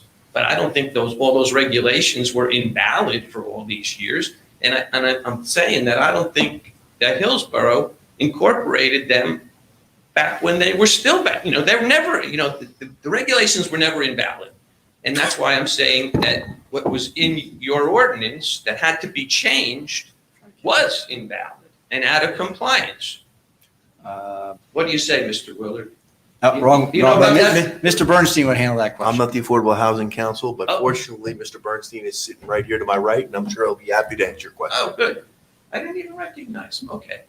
Mr. Bernstein, Mr. Cox, Mr. Bernstein. It's the change in the hair. We I think he bought a flow. We've met Mr. Cox indirectly. And deeply appreciative of that indirectly. The ordinance needed changing for a number of reasons. First of all, the court rules required some of the changes pursuant to the case that the Supreme Court approved back in 2015. There were provisions of the old ordinance that dated back to what was known as growth share, which is no longer acceptable nor permitted. And there were other items that were required to be updated pursuant to some of our involvement in this ongoing matter. So when we changed the ordinance, it was changed in accordance with bringing the ordinance into further compliance with what is now the existing law versus what may have been the law previously. But those regulations. It was more than just the COA regulations, which, by the way, a number of them have been invalidated that were in the ordinance, have been invalidated by the court subsequent. So the objective here, as approved by the court master and by Fair Share Housing, was to bring the township closer into compliance with its affordable housing obligations and zoning than it had been prior to the institute of the last ordinance, many of which dates back to round 2, most of which are no longer in effect. Yeah, so what my point is that you brought the suit, and the suit. No, we didn't. The suit You was didn't bring the suit? the suit was a declaratory judgment action was brought along with 300 plus other municipalities in the Okay. state to ensure the township had an opportunity to have immunity in order to avoid developers running rampant as they did in the last 2 rounds here and building all over this township, whether we didn't want them or not, including my favorite affordable housing site, Hillsborough Promenade. Please find the affordable housing on the site, because there is none. That was a Mount Laurel 2 settlement as part of a builder's remedy case. So the objective here was to comply with the various ordinances, one of our obligations, to complete the compliance process that we're currently engaged in with the court. Okay, so the laws that you were complying with, they didn't get implemented in 2020. They were in effect for years before that. So my question is, why didn't anybody realize that before the court basically was the impetus to make these recent amendments? What was going on for all the years before that you were operating under a law that wasn't in compliance with the state law? First, Mr. Bernstein, is it not true that we've been under a court order we have a special court master since 1999-ish. Yeah, ever since I got here. So- And I've been town attorney or planning board attorney since 2000, and we have been under some form of court order since 2000. So, Mr. Koch, although you might not have been paying attention to this various changes that have been going on over the years with affordable housing, we've been under a special court master who's had to watch us every step of the way because, as Mr. Bernstein pointed out, when other individuals sat on the dais and, I think it was 96, 7, 8, 9, they decided that the sheep farm in Hillsborough, where the Coles property is now and where Lowe's is, should be deemed for affordable housing. And as Mr. Bernstein pointed out, you're not going to find a single bit of affordable housing on that property. And although they thought, nope, I'm still talking. Although they thought that was a good idea to sell our affordable housing to get an agreement to allow Lowe's and Kohl's to be built there and everything else that you see there, Applebee's and whatnot, didn't do one lick of good for affordable housing. And guess what? When the courts actually came back years later and affordable housing, fair share, everyone else looked at it and said, guess what? You never built your obligation because, again, a different group of individuals, not up here, thought that was a good idea for affordable housing and really just killed Hillsborough from years to come. So any idea saying that Hillsborough's laws weren't in effect or not compliant is totally inaccurate, especially, again, to point out, we've been under a special court master that's watched every step of the way to ensure that we are compliant with the law. Nope. You done? I may also add, Mr. You're Thompson, filibustering. that we, Filibustering, I'm trying to explain it to you because I don't think you understand. Explain to me. I don't know that you know understand. that. I don't know if you know the history of when the sheep farm was here and when they What does sold that have the. to do with whether this law that you are? It's that you literally are has to do, updating- Mr. Koch, it didn't just literally get has to, invented Mr. Koch, it in literally. 2020. but what did get invented, if you want to use that term, was the fact that we were in compliance with our last round of all the affordable housing that we had done. And now there is a new round that we had to be in compliance with. And as we went through and completed all of our rounds of settlement that Mr. Bernstein has quite deftly managed for us, we've now had to bring our ordinance in compliance, not only with the COA or fair share requirements, but also to make sure it's aligns with the settlement agreements that we've done. So it made no sense to update our ordinances until we knew the final plan that we were putting in place with the court master, and now we bring it all together as one. But the ordinance doesn't just include your threshold for how many affordable houses you should build. No, it's the plan all around. It deals with the Affordable Housing Trust Fund. And that, you didn't need to know, you didn't have to wait till 2020 to find out if your Affordable Housing Trust Fund should be managed differently or should be disclosed differently. Like now, it's going to be disclosed on your website. So Because the collect, requirements at one time were they not have to be disclosed on the website. I know. So therefore, bringing it into the 21st century for purposes of electronic transmission is one of the things that was done. So, Mr. Cox, I'm still trying to figure out, other than you're going to nitpick here, is what exactly is your question? Because in reality, what the town is doing is what every other town coming into compliance throughout the state is doing, which is amending their affordable housing ordinances to comply with not only their settlement agreements, but the change in the court decisions and the like. Hillsborough is not unique. I have been writing and reading these. You are one of the best places to live in America, but in terms of this ordinance, I've been writing and reading a number of them for probably the last 5 years. This is not something that the town is doing that makes it different than any other town who has gone through the affordable housing compliance process. So I'm just asking you, why didn't it get updated before you settled? It was updated before, and we were not going to update it, and I think the deputy mayor aptly put it, we were not going to update in the midst of ongoing litigation and the like, that we were going to end up potentially having to piecemeal the litigation, and somebody was going to come up and ask, how come you're piecemealing this overall ordinance? But I think we've updated the ordinances. We have almost updated every it single periodically year. ever since, but this is the most comprehensive as we are required to do. But it has been updated from time to time. Yes, it has. Yes. Very good. Okay, thanks. Thank you, Mr. Koch. Anyone else in the public with questions or comments not on today's agenda? Meryl, you coming up? Okay. I wasn't sure. You went backwards and then you were going. Don't know if you were leaving. How are you? Meryl Bisberg, 4 Hickory Hill Road. Hi. Hi. Um, Nice to see you. Nice to see you too.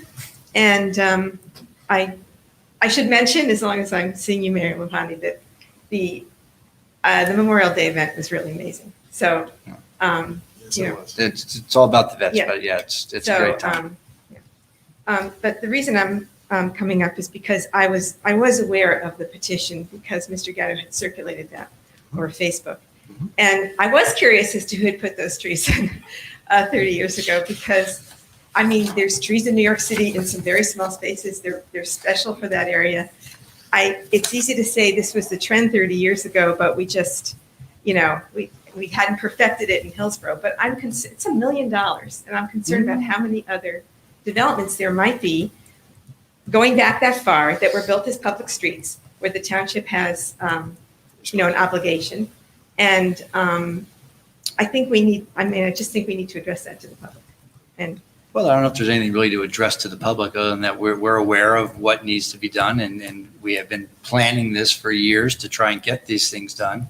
But unfortunately, the planning process back then put forth by, you know, Mr. Bernstein's been around, that was what they considered best practices back then was to try and do these street lines. And it was put forth in not just our planning board, but planning boards in other towns around the state.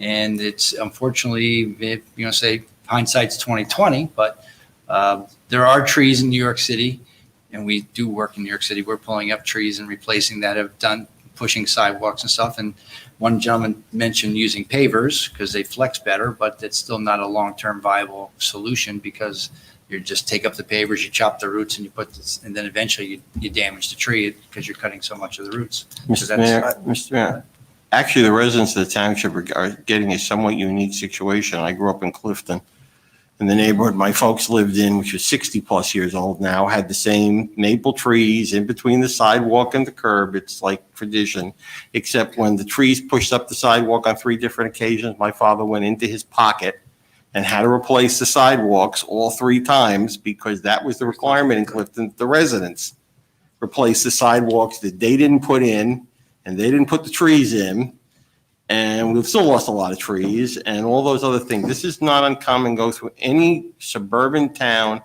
in northern and central Jersey, and planting maple trees in between the curb and the sidewalk is like a given. Yep. And the sidewalks bowing and everything else. So at least the township is trying to address the issue without having the homeowners go into their pockets to do it. I will say, I went back to where I grew up, my childhood home. You know, we took a ride by there, you know, 10 years ago, maybe 10, 12 years ago. And it was the same scenario. Like, you almost didn't recognize it because there were trees that had been taken down. And I remember when I was a kid that there was issues with the sidewalk. It's something that I wish we could avoid, but the reality is, as I mentioned earlier, we're not saying we have to take the trees down. All we are saying, though, is there's probably not a workable solution for trees and sidewalks. So there's probably some give in there that has to go. And we're open to whatever the residents feel is their best solution, but keeping them both is probably not one of them. And I'll just add is I think every single one of us up here has had the opportunity to knock on a lot of doors for very good reasons. And I can tell you that neighborhood probably has the absolute worst sidewalks like they have with the trees. They're unfortunately, your neighborhood has the worst situation. Like we've just seen it. And It was the topic of discussion. It was a large topic last year. Every door. It's trip hazards. I mean, it's not a secret. You guys know. And there's worse spots. I think where you live on Fleming, I think is by far worse than where the single family homes are. The ones on Fleming, it's bad. But again, covering a lot of this great town, knocking on doors for various reasons, you get to see the sidewalks, and it's that neighborhood's tough. Well, it's by far the worst right now. I didn't sign the petition until I drove over and looked at it myself. Yeah, it's tough. I know that, but my concern here is that we have a lot of developments that are aging now because there's a lot of construction during that time. And if we don't have any recourse with the developers, it's going to fall on the taxpayers. I mean, and that's a concern in addition to the fact that I Well, think, unfortunately, there's no recourse to developers because it was done to the plan approved back in the day. So the developers there's nothing we can make the developers do because it was part of the planning process that was approved and back in the day when they thought this was a great idea. That was done as standard practices everywhere. So we have since changed that ordinance. Everything is now inside the neighbors' yards. We started that probably, that I can remember, in the 90s. All the trees went inside the properties. And honestly, I can't think of another neighborhood that has that bad of a situation. Like I said, my neighborhood has some, but to this point, a lot of the trees, unfortunately, have been cut down. There's only like 1 or 2 left. Well, I mean, the other, and moving it inside the property, while it is an issue, it does help with sidewalks. It's no guarantees that the trees are good. Because I can tell you in my neighborhood now, nearly every resident has taken down an ash tree. Well, the ash tree, yeah. Well, that's unfortunate. Everyone. Yeah. So you go through and there's a ton of trees that are no longer there because they've been diseased and had to be taken down. And that was on the residents. You know, everyone has to do their own.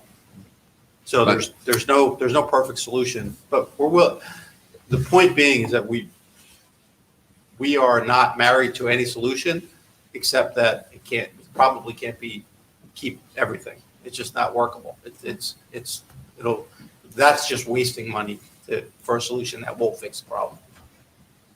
So work together. okay, well, that's reasonable. I do feel though that the gentleman who was talking about an escrow account was talking about doing that after making modifications because it is, I mean, we just lost a sewer line in our house. We're spending a lot of. Did you have the insurance? No, it didn't have the insurance, I'm but sorry. the point is, I know the cost of pulling up sidewalks now. I know the cost of excavation, and this is, if you think about it, the mass scale for the township with all these old developments, it could just be huge. And So is paving roads. and also just taking down the trees and doing the stump grinding. I mean, it's a ton of money I for know. destruction. I know. So I really agree with what they're saying. I hope you consider it. It's not our I would consideration. still like to bring back the shade tree commission too, so people avoid these things. Because when you mention people taking trees down on their property, you know, you have people planting a lot of trees. They're probably not thinking about where the sewer lines are. And 10 years down the road, it busts a sewer line. So we, you know, us homeowners could use so much advice from the township. I know we have an arborist. I just, you know, there was the elm disease, there was the lanternfly. I just wish there was, you know, that we were more forthcoming with all of this. I'll give you a public service announcement. Anytime you want to plan or dig, call 1-800-DIG. They will come out and mark all your services so you know exactly where your sewers are. And this way you can plant a tree and feel safe that you're not going to hit a cable line or something. Look at that insurance, And $3 to $4 a month. Exactly. Insurance to add sewer protection. Thanks, Merrill. Have a good day. Okay, is there any other comments from public? Okay, thank you all. And, you know, again, I'm sure we'll hear more about this in the future. All right, so we're going to move on to our first public hearing. Ordinance 2021-08, an ordinance amending Chapter 166 Fire Prevention of the Code of Township of Hillsborough, County of Somerset, State of New Jersey. May I have a motion to open to the public hearing on Ordinance 2021-08? So moved. Second. Second. All in favor? All in Aye. favor? Aye. Opposed? Any discussions from the dais? Okay. Roll call. This is introduction of an ordinance, correct? No, this is how. No, this is- Oh, this is public hearing. Comments, so a motion for open, comments from the floor on this ordinance? Okay, seeing none. Roll call, please. I'll make a motion to close. Motion to close. Second? Second. Okay, roll call, please. Committeewoman Erickson? Yes.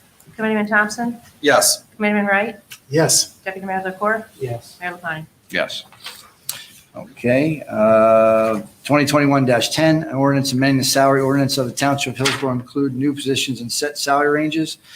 May I have a motion to open to the public hearing on ordinance 2021-10? So moved. And second, I'll second that. all in favor? Aye. Aye. Opposed? Okay. Any discussion from the dais? No. Any comments from the floor on 2021-10? Okay.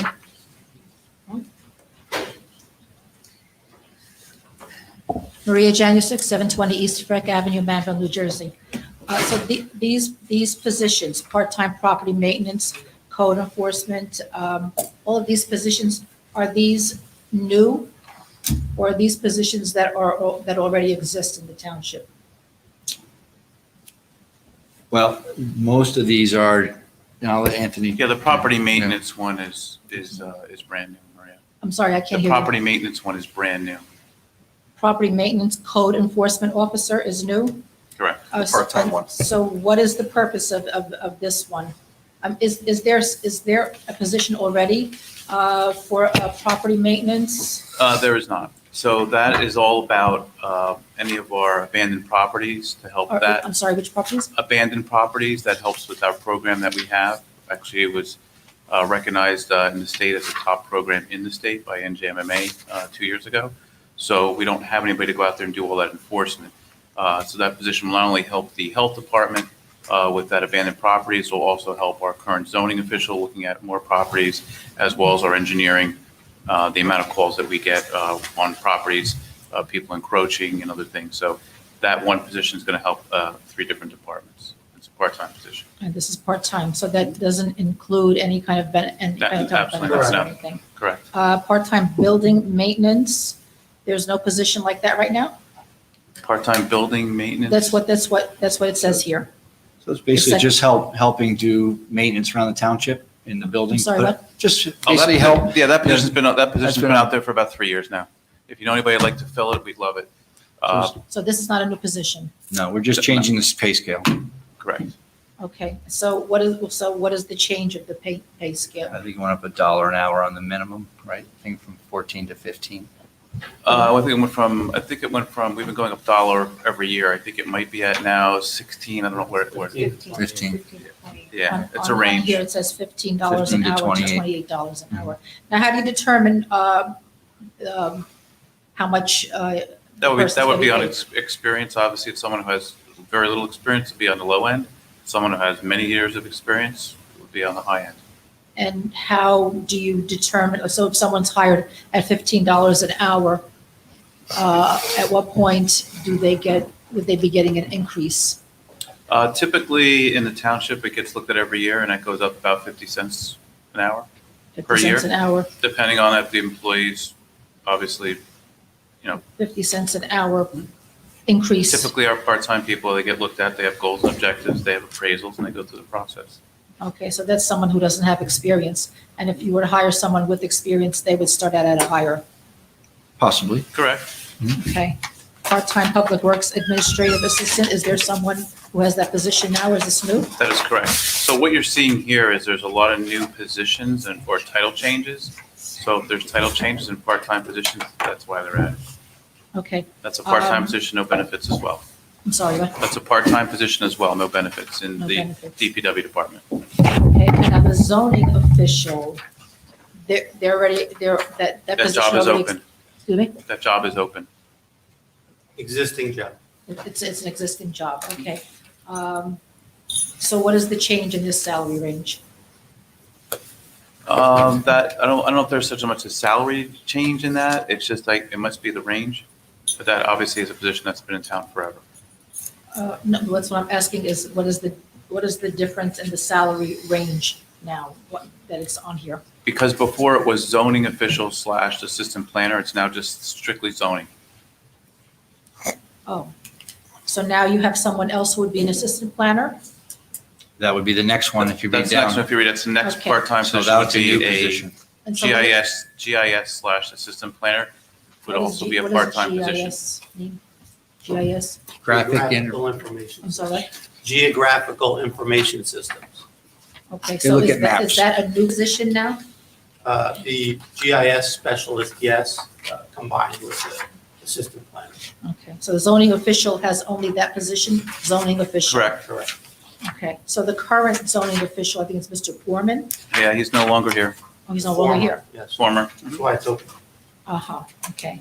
All right, so all of these are gonna be added to the salary ordinance that you have for all of the full-time people as well, right? Correct. And even if we change one little thing, we have to say it's a salary ordinance change. Even sometimes there's absolutely no dollar amount. it could be a simple name change and we have to rechange it. All right, thank you. Well, Thank you. Anyone else from the floor?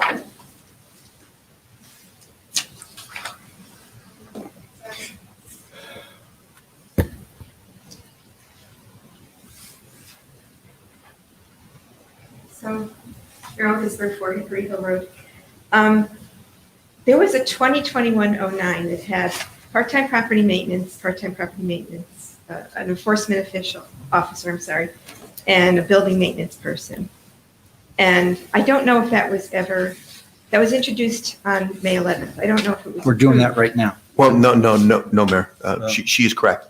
That ordinance was introduced, but it left off some things. So in the meantime, we introduced a new ordinance, and that ordinance has been tabled. That ordinance would have been adopted tonight, but instead we introduced this one in the interim, and it's on for hearing tonight. So this one incorporated that, and it added a couple things. Okay, but you're approving it tonight. not Correct. just So you're reintroducing and approving. See, that was my point. No. We're not reintroducing anything. Take a look at that ordinance when it was introduced.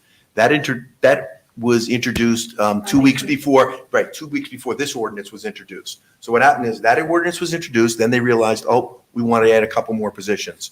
So then what ended up happening was the next meeting, they introduced this ordinance. But that ordinance was also scheduled for hearing tonight. So we're just proceeding on this one, that one's been tabled. So to clear the confusion, that's what it is. It's confusing, and I think it goes a little bit to transparency because the 2021-09, which was introduced, I guess, on May 11th, is what was shown on the township website as an introduced ordinance. In other words, number 10 didn't show up. So for us trying to understand this and just getting the information basically an hour before the meeting, it looks like this is 9 reincarnated, which you're saying is true, but my understanding has always been if an item is introduced, and it sits out there as introduced, and then it's either abandoned or voted on or something. So it was a surprise to see 3 more positions on here. That's what I'm saying. Okay, but that was the subject of a public hearing a couple weeks ago, so it was out there, and it's been published. Okay. I don't think this was on the township website. It was posted in Civic Clerk. It was posted after the last meeting. It may not have gone to E-code, but it's been on the website. It's there. All right. Thank you. Okay. Anyone else? All right. So I have a motion to close public hearing, adopt ordinance 2021-10. So moved. Second. Second. Roll call, please. Committeewoman Erickson. Yes. Committeeman Thompson. Yes. Committeeman Wright. Yes. Deputy Mayor Delcor. Yes. Mayor LaPlante. Yes. Okay, moving on. There are no introductions of new ordinances. We are now at the consent agenda. Right. May I have a motion to approve the consent agenda? So moved. Second. Second. Comments from the dais? Anthony? Thanks, Mayor. Just on items 10, 11, and 12. 10, just wanted to congratulate our part-time building inspector, William Thomas, and our part-time electrical inspector, Robert Vandenberg, as well as, I know CFO's in the back, hiring Vanessa Miranda for a position of clerk in the Treasury Tax Collector. Very happy for her start as well. As well as number 12, hiring full-time electrical subcode, Mr. Thomas Coupler. We have Pete Palmieri retiring after many years, and Thomas will be taking his spot. So I just want to welcome the new employees aboard. Thank you. Thank you. Any other comments? Yeah, I'd like to Go ahead. I'd like to address consent item number 4. I'm just really happy to see how aggressive we're moving forward with the grant application, with the repaving of Amsterdam Drive. I know a lot of people in that neighborhood are very pleased, and I'm happy that we're able to get grants for this type of stuff to lessen the tax burden. So that's what I'd like to say. Thank I you. believe actually after the grant, that road's almost completely paid for by the grant on this phase. So Awesome. We have to keep our fingers crossed we get it, right? yeah, kudos to our grant people and Tom Ballinger who, every year they're milking whatever they can to help us save some money for the township. But thank you, Mr. Wright, for your comments. Awesome. Anyone Thank you. else? Okay, anything from the floor?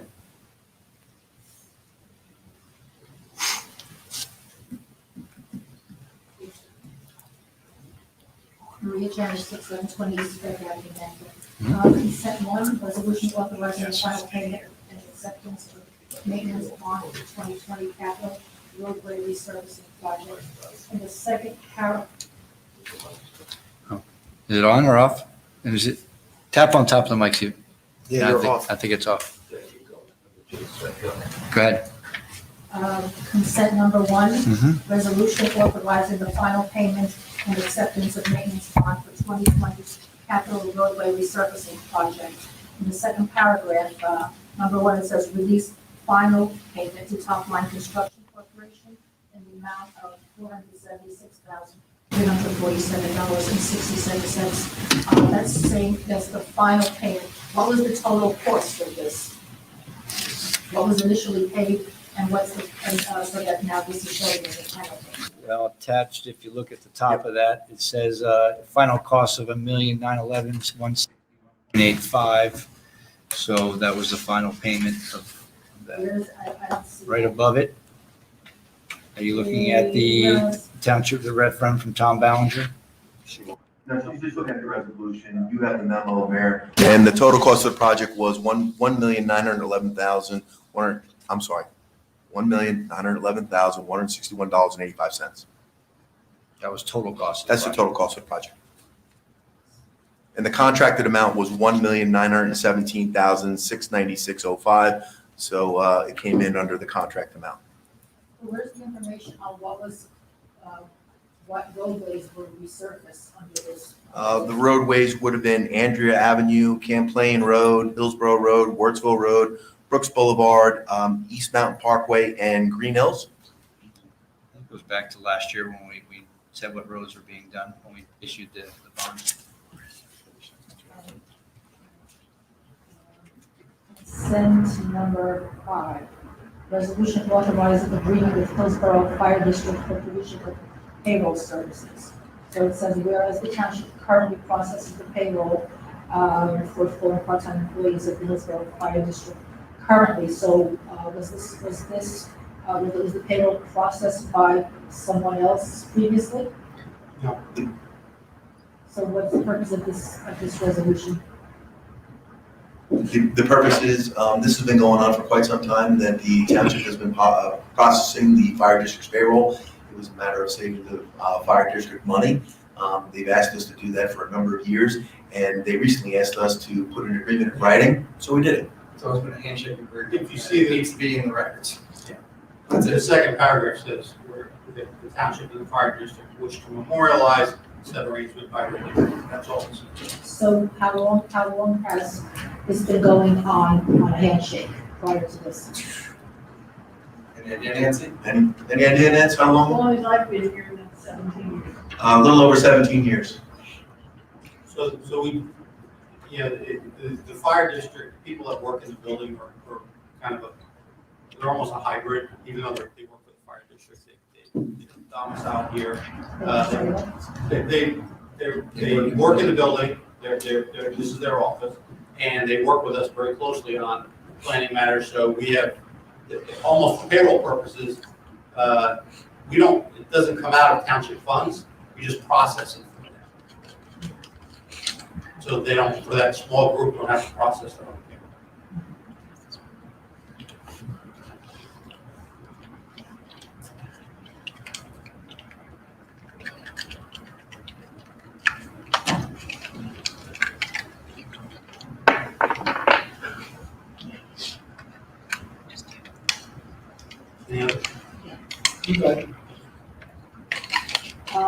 Consent number 9, resolution authorizing execution of application to Delaware and Raritan Canal Commission for the Brown Avenue Extension Project.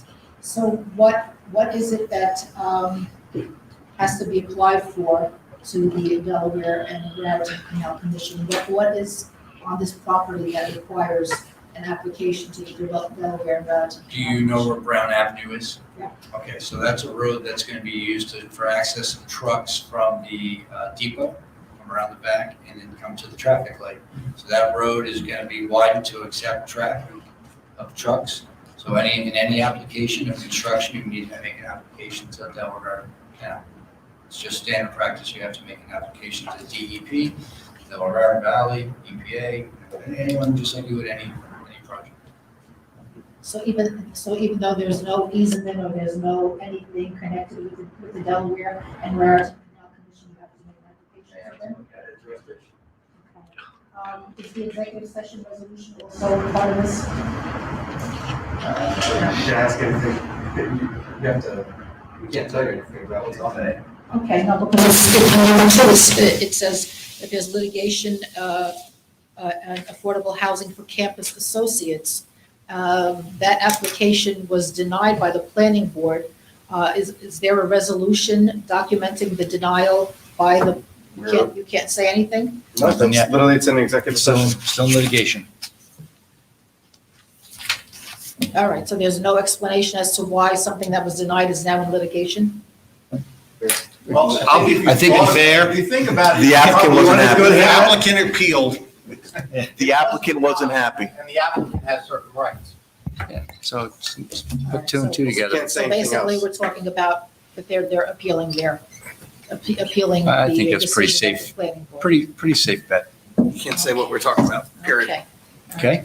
Okay, thank you. And I wanted to mention, Mr. Ferrera, when you speak, it's difficult to hear you. I don't know if you're close enough to the microphone or whatever, but a lot of times, you know, what you're saying is hard to hear, to understand. I'll try to talk louder next time. Okay. Thank you. All right, thank you. Okay. I'm the loud one, he's the calming voice. Damn Flyer fan. Talk like a Flyer fan. We Microphone, it doesn't All reach right, that. so we have any other comment from town? No, so may I have a motion to approve a consent agenda? So moved. I'll second it. Thank you. Roll call, please. Committeewoman Erickson. Yes. Committeeman Thompson. Yes. Committeeman Wright. Yes. Deputy Mayor LaFour. Yes. Mayor Pine. Yes. All right, so claims list, got to pay the bills, especially with our I'll make a CFO motion in the to approve back. the claims list. We have motion to approve claims list 2021-11. Second, any comments from the dais? Okay, seeing none, comments from the floor? Okay. Maria Janusik. There's a page called Supplemental Check Register. Mhm. Are those the manual checks that normally they're called manual checks? Supplement, is that manual checks, Nancy? Using the word manual checks was not really the correct way to write this. They're not checks that are written by hand. They're computer-generated checks that are necessary to be written in between meetings to pay our bills. So we decided to rename it as supplemental, but they are not manual checks paid in meetings. Okay. So then these checks are what were previously known as manual checks. Well, the name was changed, but the same process, yes. So then, can someone explain what that is then? Because I took manual to be manual, and now you're saying now they're being called supplemental. So what does this mean? Why are supplemental checks written versus the As a regular great checks? CFO just explained, in between meetings, at times, you have to write checks in order to do the business of Hillsborough Township. In between what meetings? These Township meetings that committee you're meetings. attending, when we don't approve the claims list in So between. we normally write checks after the claims list is approved. So that allows Ms. Costa to write the checks to the bills. But sometimes we have to pay a vendor between meetings because of whatever reason. So we have to cut a check in between meetings. So we have to then show that as on the claims list. So it's like a post facto that the check was cut. So all of the checks on this supplemental check register had to be paid after the claims list was made up? No, it was paid between last meeting and this meeting. All the other stuff is going to be paid after this meeting. So we approve the bills, and then Ms. Costa can write the checks. These are checks that we had to pay between the two meetings So the that were not on the supplemental- original claims list from 2 weeks ago. So the supplemental is the one that's paid, and these are the ones that you're approving for payment? That's correct. Okay. It's a very big $142,925 for a lien redemption. Why is that such a huge amount for a lien redemption? How does that happen? Depends on the property. Is what? Depends on the property, you know. Small house is a different lien redemption than a large commercial piece of property. Nancy has the answer. Ms. Nancy Costa, You have the benefit, Ms. Janusik, of having our CFO here tonight. I said you have the. you gotta come up, Nancy. You have to come to the, You gotta be on camera, sorry. If she can't hear me on the microphone, she's not going to hear you back there. Just saying. This is Nancy Costas, our CFO. Okay. The property had a tax sale lien against it. Either the homeowner or his mortgage company redeemed that lien. At the time the tax sale took place, the lien holder placed a premium for the privilege of buying that lien of over $125,000. So that payment is being made to the person that bought that lien at the tax sale, the amount that was redeemed on the lien, and he gets his premium back. When we collect a premium on a tax sale, it goes into a separate bank account. It collects interest. That interest belongs to the township. But they pay a premium for the privilege of buying a tax lien on a property. Meaning we've already received the money and now it's being Absolutely. redeemed Now it's back. being refunded We back never to the bought lien. lien. Correct. So we're not out of pocket. It's money that we've already received. Okay? Do you know if this was a property?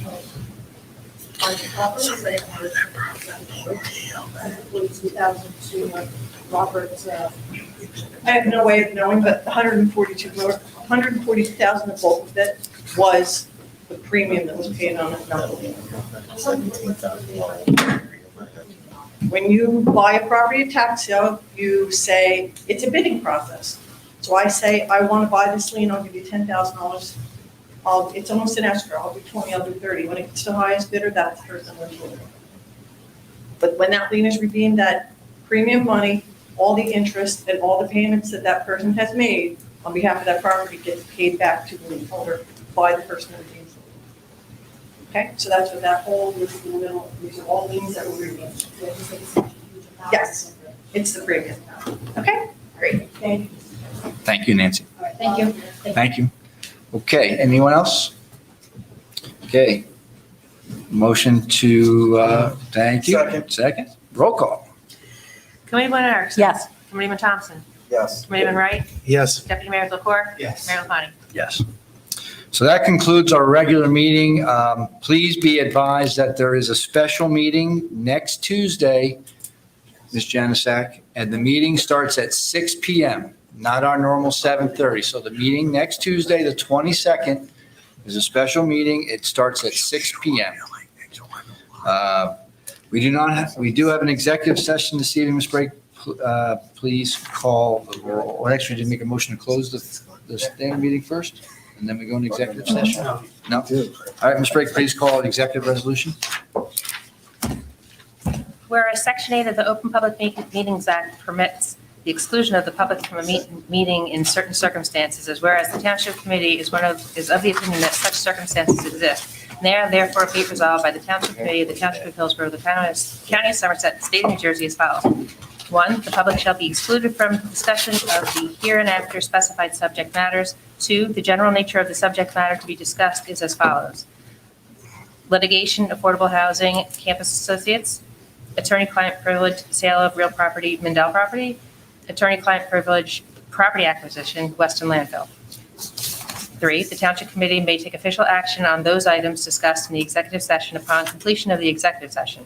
4, the minutes of the discussion shall be made available to the public as soon as the matters under discussion are no longer of a confidential or sensitive nature. 5, this resolution shall take effect immediately. May I have a motion to go into executive session? I'll make a motion. Thank you. Second. Councilman Diaz. Councilman on the floor. Roll call, please. Committeewoman Erickson. Yes. Committeeman Thompson. Yes. Committeeman Wright. Yes. Deputy Mayor Delacour. Yes. Mayor LaPlante. Yes, so we are now executive session. The regular meeting is over. It's 9:35. Well, Yeah, you make. executive session. We're in executive session. Right. So if we could please have everybody clear the courthouse. Thank you. Thanks, Chief.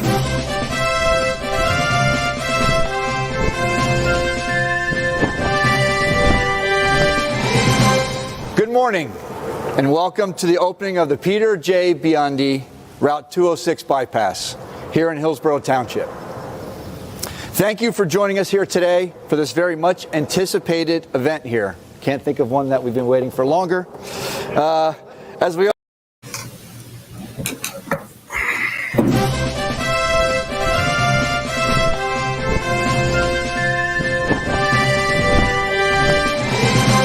Good morning and welcome to the opening of the Peter J. Biandi Route 206 bypass here in Hillsborough Township. Thank you for joining us here today for this very much anticipated event here. Can't think of one that we've been waiting for longer. As we open the remaining sections of this vital roadway, which has been named in memory of the late Assemblyman Peter J. Biandi. This roadway will officially open for traffic on Saturday, June 5th. I'm joined here today by my colleagues, the Hillsborough Township Committee, Deputy Mayor Frank Delcor, Committeeman Doug Thompson, Committeewoman Janine Erickson, and Committeeman Jeffrey Wright. I would also like to thank this opportunity to introduce some other guests here this morning. Senator Kip Bateman, who was a sponsor of the legislation to actually get this road named after the late Assemblyman Biandi, and thank you for that. Assemblyman Roy Fryman, Commissioner Paul Drake, and please help me welcome Miss Joan Biandi.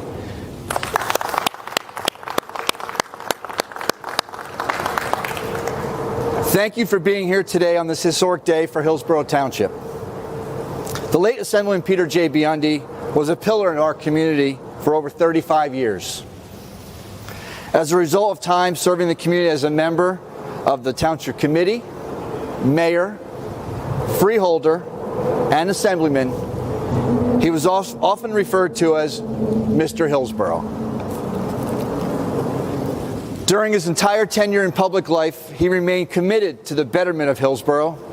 His tireless dedication and support of Hillsborough was unwavering, hence why in 2013 this roadway was officially named after Peter J. Biandi.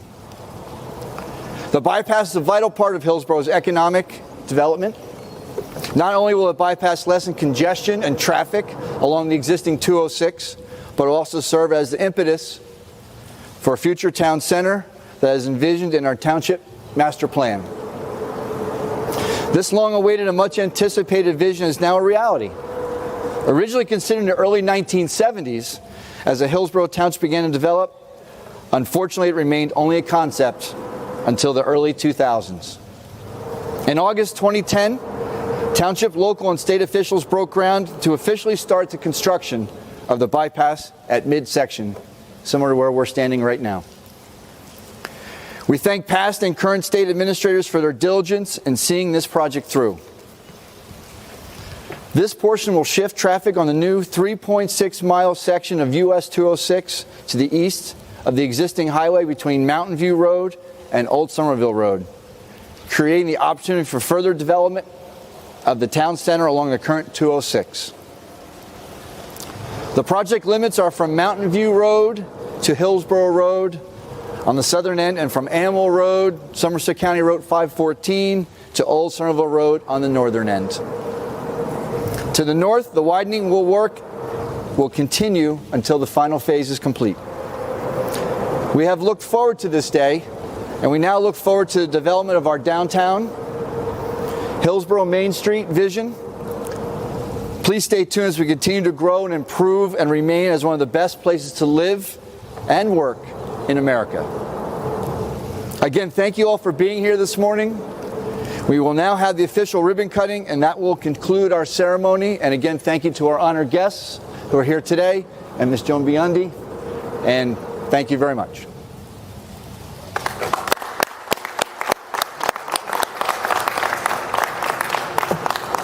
One, two, three.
Stayed home and done this. Ready?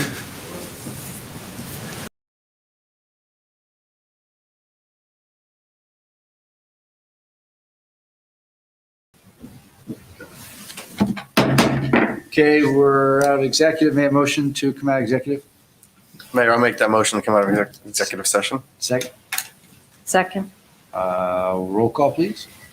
Committeeman Erickson? Yes. Committeeman Thompson? Yes. Committeeman Wright? Yes. Deputy Mayor Delacour? Yes. Mayor LaPlante? Yes.